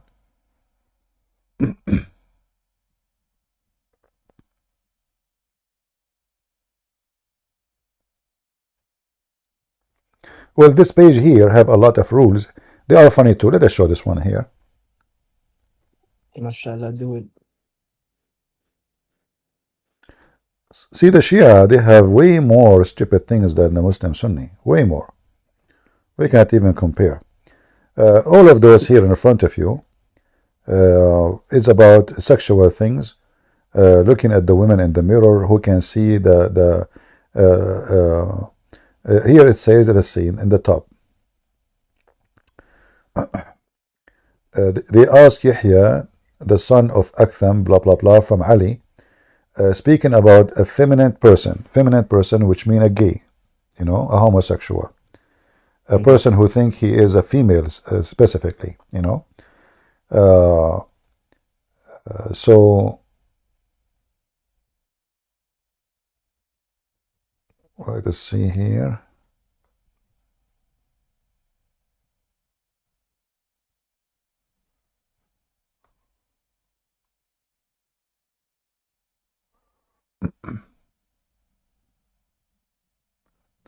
So I think what they are saying here, they place a homosexual, a person who think he is a female, they place him naked in the front of a mirror or in front of water, and then the one who see the ghost of that person first,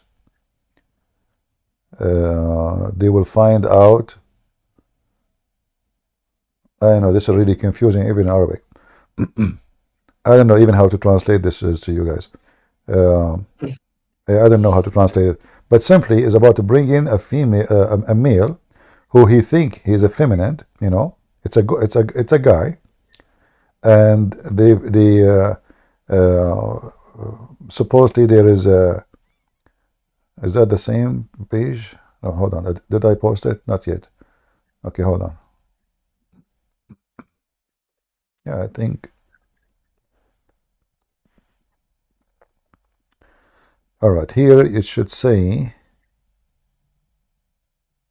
Yeah, simply like, supposedly they created a method. They bring a homosexual who think he is a female, but he is a male. And then they place him naked, and the one who can see the shadow of his anus first is the one who deserve the inheritance. So here the translation is saying the one who see the ghost of the image, of that naked homosexual, the judge will give the inheritance to the one who saw it first, or he was able to see it.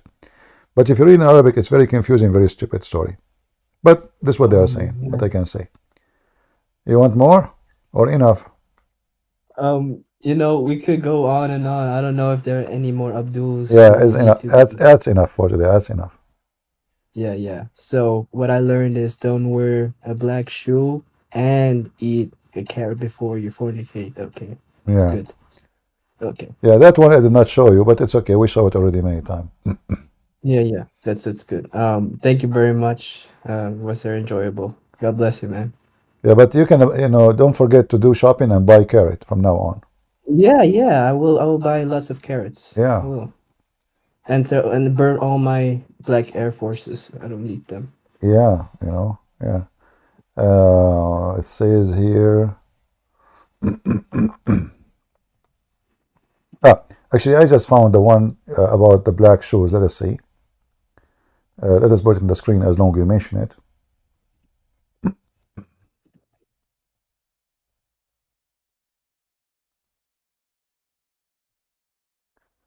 All right. So here, this page here, and again, this is the book of Wasa'il al-Shia. The book name is Wasa'il al-Shia. The chapter, it is disliked and hated to wear black sandals or black shoes. It's reported from Muhammad ibn Yaqub, from the authority of blah blah blah blah, from the authority, he said that he looked at some of his companions wearing black sandals, and he said, "What do you have? Black shoes?" Do you know that it is haram?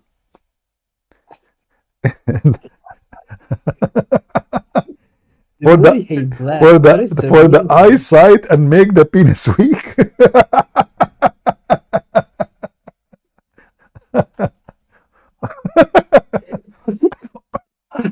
Oh man. Oh no. Oh. All right. Uthman Faraka, isn't it? This is the same as Ultimate Fart. He keep coming back. Is that the same guy? Huh?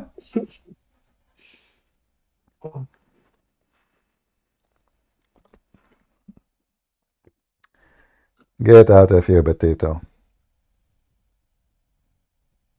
Samba ding dong. All right. So yeah, I mean, it's very serious issue, you know, black shoes, and that can maybe we can help many men who they are maybe struggling with their sexual life with their families. So obviously, women, you know, you should go right now to your closet, look at your husband's closet, and throw. By the way, you can throw them to me. Especially if they are brand new, okay? If they are nice, made of nice leather, and they are comfortable, and you don't want them, because they are not good for your husband, you can send them to me. Don't worry about them. Don't worry. I will find a way for them. Don't worry. I will get rid of the curse of Allah from your house, and then as soon you get rid of the black shoes, which is a new. Remember, I will take only new shoes. Conditions, okay? Old shoes, you give it to somebody else. Then you will see right away how the performance of your husband, like, man, they will be like, you say to him, honey, what happened to you? You are like 17 again. What happened? He says, I'm wearing yellow shoes. Look at it. And actually, I think from now on, Shia, they should wear yellow shoes even when they do intercourse. Why would take it off? This is the time when you need it most. Yeah. Oh, so all of those essays, you know, all of here is speaking about how bad it is to wear black shoes. All those reference here about one thing, how bad it is to wear black shoes. You should wear yellow shoes. But where is the word yellow? Do you see the word yellow in the text? Wait, I cannot spot it. Where is it? Like at the upper half? I'm not sure. Yellow. Let us see. I'm typing in Arabic. Yellow. Yeah, where is the yellow? Hold on. It should be there, yellow. I don't see the yellow. Where is the yellow? Maybe another page. Okay. Yeah. Yeah, maybe another page. The word, or even other book. Yeah. Actually, it should be there. Actually, hold on. How come we could not find it? It says in Arabic, yeah, you should wear yellow. So how come we don't see it? Black. Where is the word yellow? How come we cannot see it? Guys, anyone see the word yellow in the translation?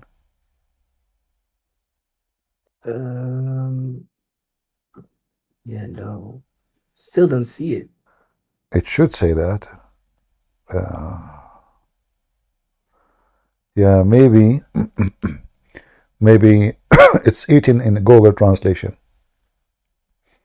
Hey, CP, can you hear me? Okay, go ahead. Hey, I really appreciate the work that you do for Lord Yahweh, man. But I really want to, you know, put down this question to all the Muslims, like, uh, is it so hard for people to understand that,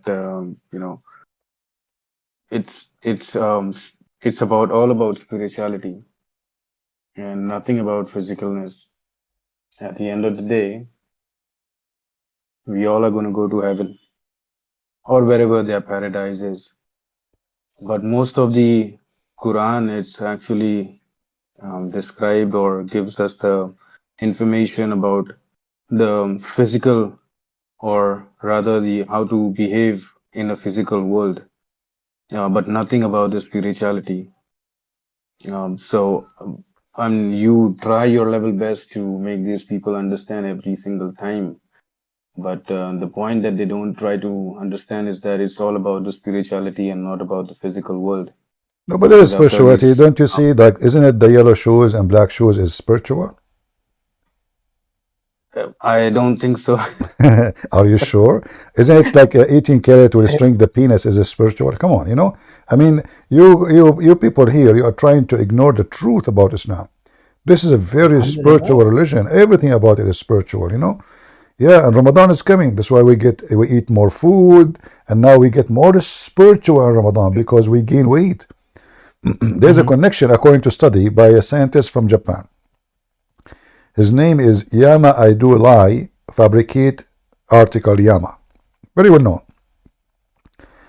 That according to his discovery in his laboratory, which exists in Yakushima, Yaku I eat carrot, Yaku I know nothing. He said that according to his study, that in the month of Ramadan, spirituality in the Muslim world is so high. This is why rape crimes increase 200%, violent 300%, heart attack 100%. I mean, you can search all those, by the way. Why, like as an example, why violence increase in Ramadan? If the Muslim, they will say to you, because we're fasting. Of course. So if fasting exists to make you a better person, obviously in Islam it doesn't.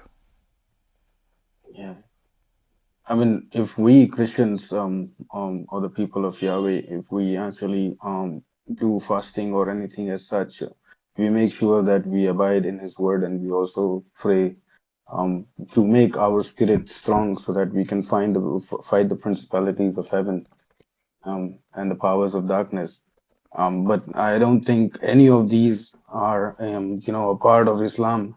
It's all about physical world, and it's very easy to understand, Quran, that it's all talking about the physicality of a human, but nothing about the spirit, which is more important because our spirit lives forever, not our body. Yeah. Well, Islam obviously it's not. Their God Himself is not a spirit. So how spirituality is going to be exist with people who worship a God who himself is not a spirit and he has no spirit? Allah have no spirit. So He has 2 arms. He have a physical body.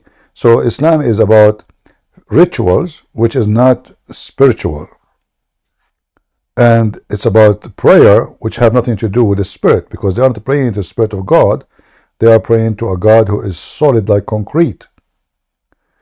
And this God, He asked them to do physical things in order to be accepted. But then the same God, He said the opposite when He said that it is destiny, which means whatever you do, it doesn't matter really. It is already decided, and you are just a fool. So all of Islam together, the conclusion of it, based on the destiny method and based on the rituals, is just a stupid act, because you pray or not, you fast or not, you do Hajj or you don't, you drink, you have sex, you etc. It is destiny. Even actually, Muhammad, he told them that even when a person he commit sexual illegal according to Islam, which is very funny, because Islam you can rape a woman and still it's legal. But if we go with him here, Muhammad, he said that anyone he commit fornication, this is not his choice. it was a destiny according to Muhammad. So in the hadith it says, and this is Sahih, verily Allah has fixed the very portion of adultery which a man will indulge in, and which he of necessity must commit: the adultery of the eye, the adultery of the lust of the look, and the adultery of the tongue, and the speech, and etc., etc., and then the private part at the end. So who is the one who made you commit fornication? Allah. And you must commit it. And the portion of it is decided by Allah. So maybe Allah, He will say to you, okay, this guy, he will sleep with 10 women. This guy, he will fornicate only with 2. The portion is not your decision. The act is not your decision. The fornication, all of it, the process from the beginning to the end, is Allah's decision before He made you. And as you see here, it says, He must, of necessity, He must commit. So it's not your choice. So then you ask yourself, so what's the point of this religion? And why anyone want to ask for forgiveness if it is a must to commit it, and I have no choice for it? Where's the free will? No free will. Beautiful. All right. Beautiful religion. Yeah, so many Christians, because they do not know Islam really, they think Islam is like us. Islam teach them to be good and be nice, etc., and obey God. No, no, no. Islam is the opposite. Islam teach that God, He forced sin. And if you don't commit sin, actually Muhammad, he said, if you don't commit sin, Allah will destroy you. So Muhammad, he said clearly that if you don't commit sin, Allah, He will destroy you and He will get rid of you. Why? You know, because simply they commit sin.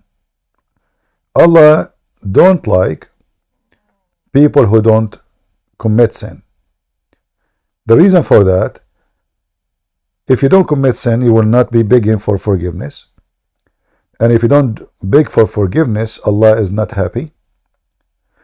Therefore, the purpose of His existence is not valid no more. You don't need Him no more. You are not committing sin. So here you see in this hadith as an example,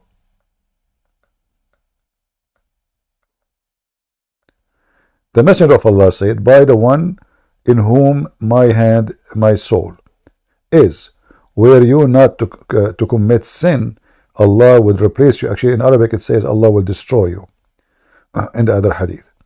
And with people who would commit sin and then seek forgiveness from Allah. So why Allah will destroy you?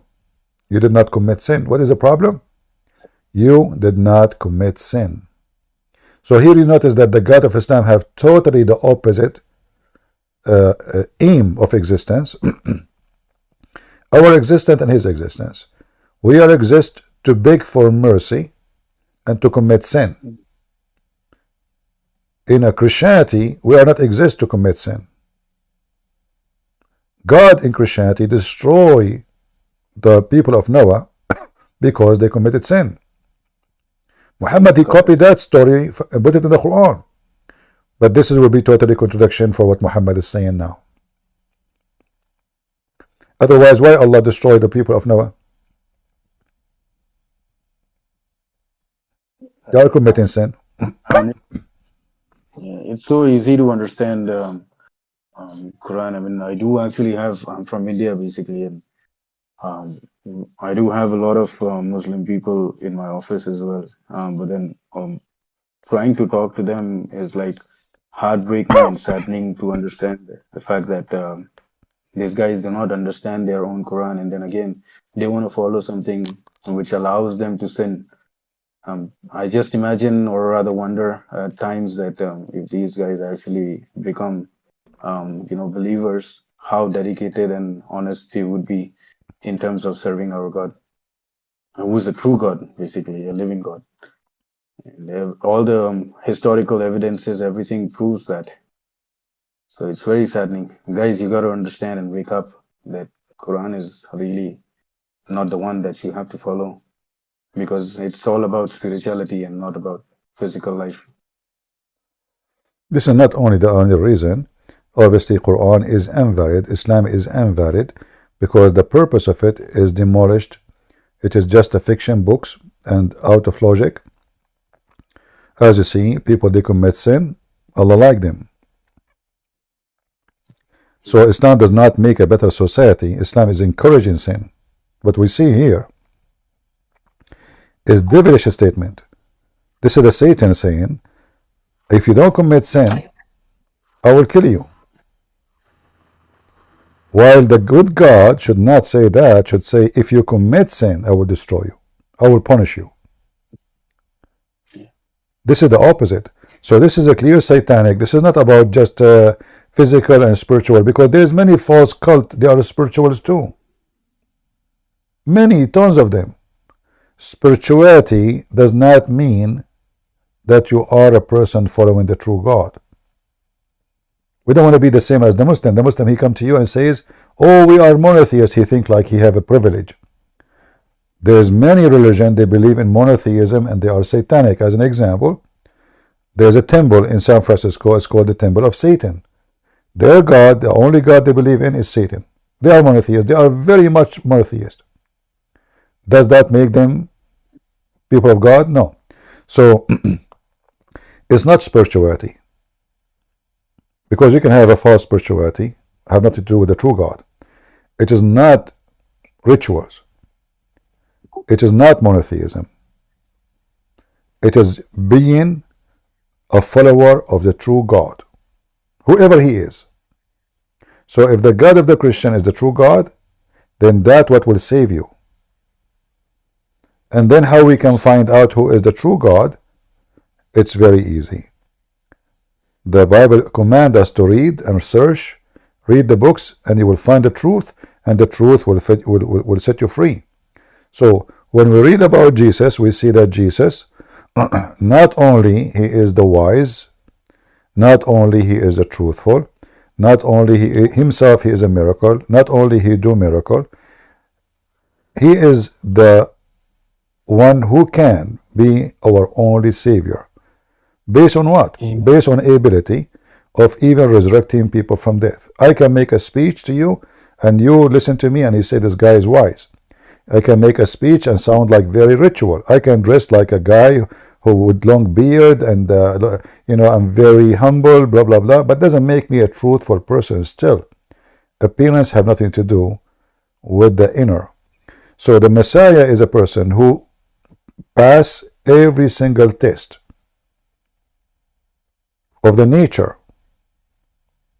as a divine, as a nature as in the flesh. He did not commit sin, even he is in the flesh.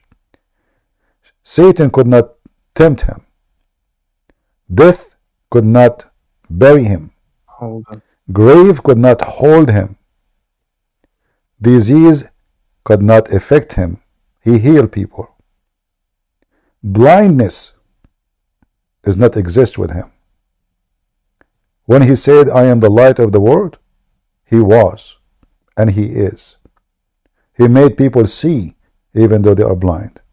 He made people walk even though they cannot walk. He did not give them medicine.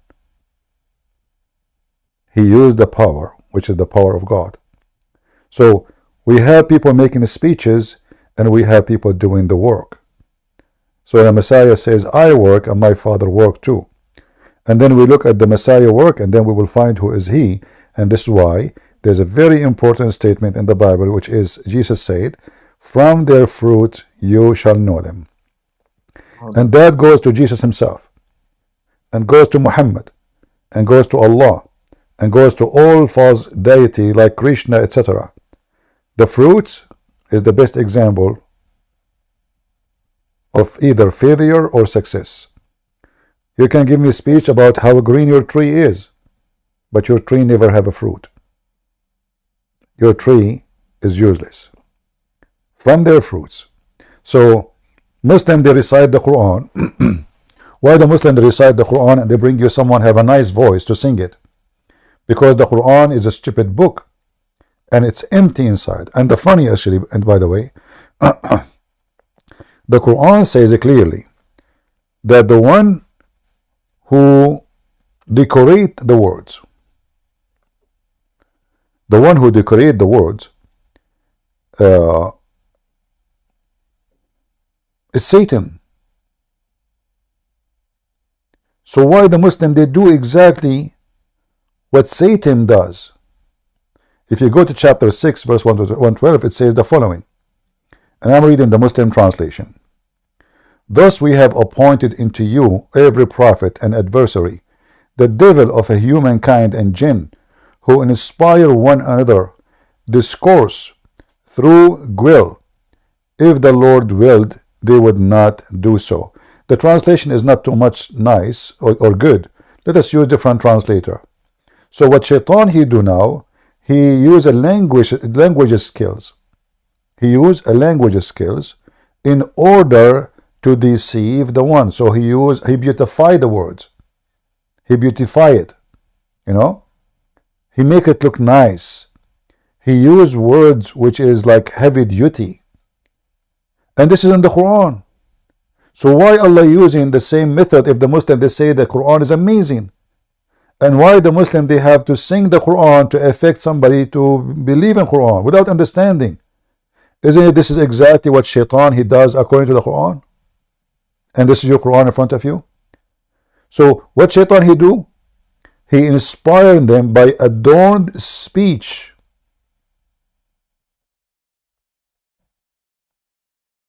As a delusion.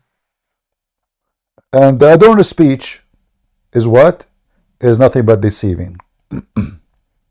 This is exactly what Islam is about. They bring you a guy recite the Quran, he have a nice voice. This guy, if he sing anything, is going to come fine and nice and people will enjoy it. What about you give the same verse for someone have an ugly voice? Let us see how he sing it. A person who have a nice voice, even if he sing the F word song, the SH word still will sound nice in the ears of many. Because he have a nice voice. So they try to beautify the book of the devil by singing it to make you who do not know what it says influenced. And this is exactly what the Quran describe itself and describe Islam. It's just like hypnosis. Sorry? It's like hypnosis. You sing something and you don't know what's being sung. Yeah, you might hear like a song, you don't even, it's not even your language. You like what it says, you repeat like a parrot, like you don't know what it says, but you just repeat it. Yeah. So they use this method and many other method, and they fool you and they say to you the Quran is amazing. But actually the same verse we are reading, by the way, it shows us that Allah is Satan. Why? It says here we appointed to every prophet shaitans as enemies. Why you up? So Shaitan he worked for who? He worked for Allah. Right? If I say I appointed Shaitan to you, so who is the one who sent the Shaitan to me? Allah. And why Allah want to do that? And then Shaitan, based on this, is just another creature who is a Muslim, and he is obedience to Allah. Can Shaitan say, I don't want to be doing what I'm doing? No, it says appointed. But CP, on the statement that you just said, which is, let's say God allows Satan to come into our life. No. This is not about this.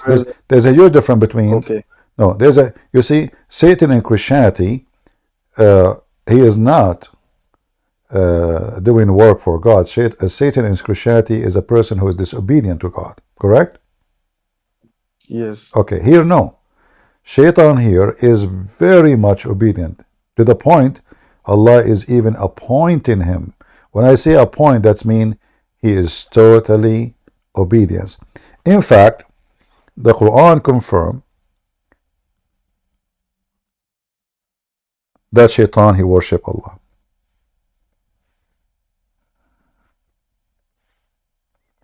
You will see here, Shaitan, he called Allah my God. Do you see it? Misled, oh my Lord. Because you misled me. Who misled Shaitan? Allah. Is the verse clear? Yes. So, Which means based this, on this, obviously, Shaitan is nothing but Allah. And Allah is the biggest Shaitan. And the rest, they are just, you know, his puppy. They are working for him. As simple as that.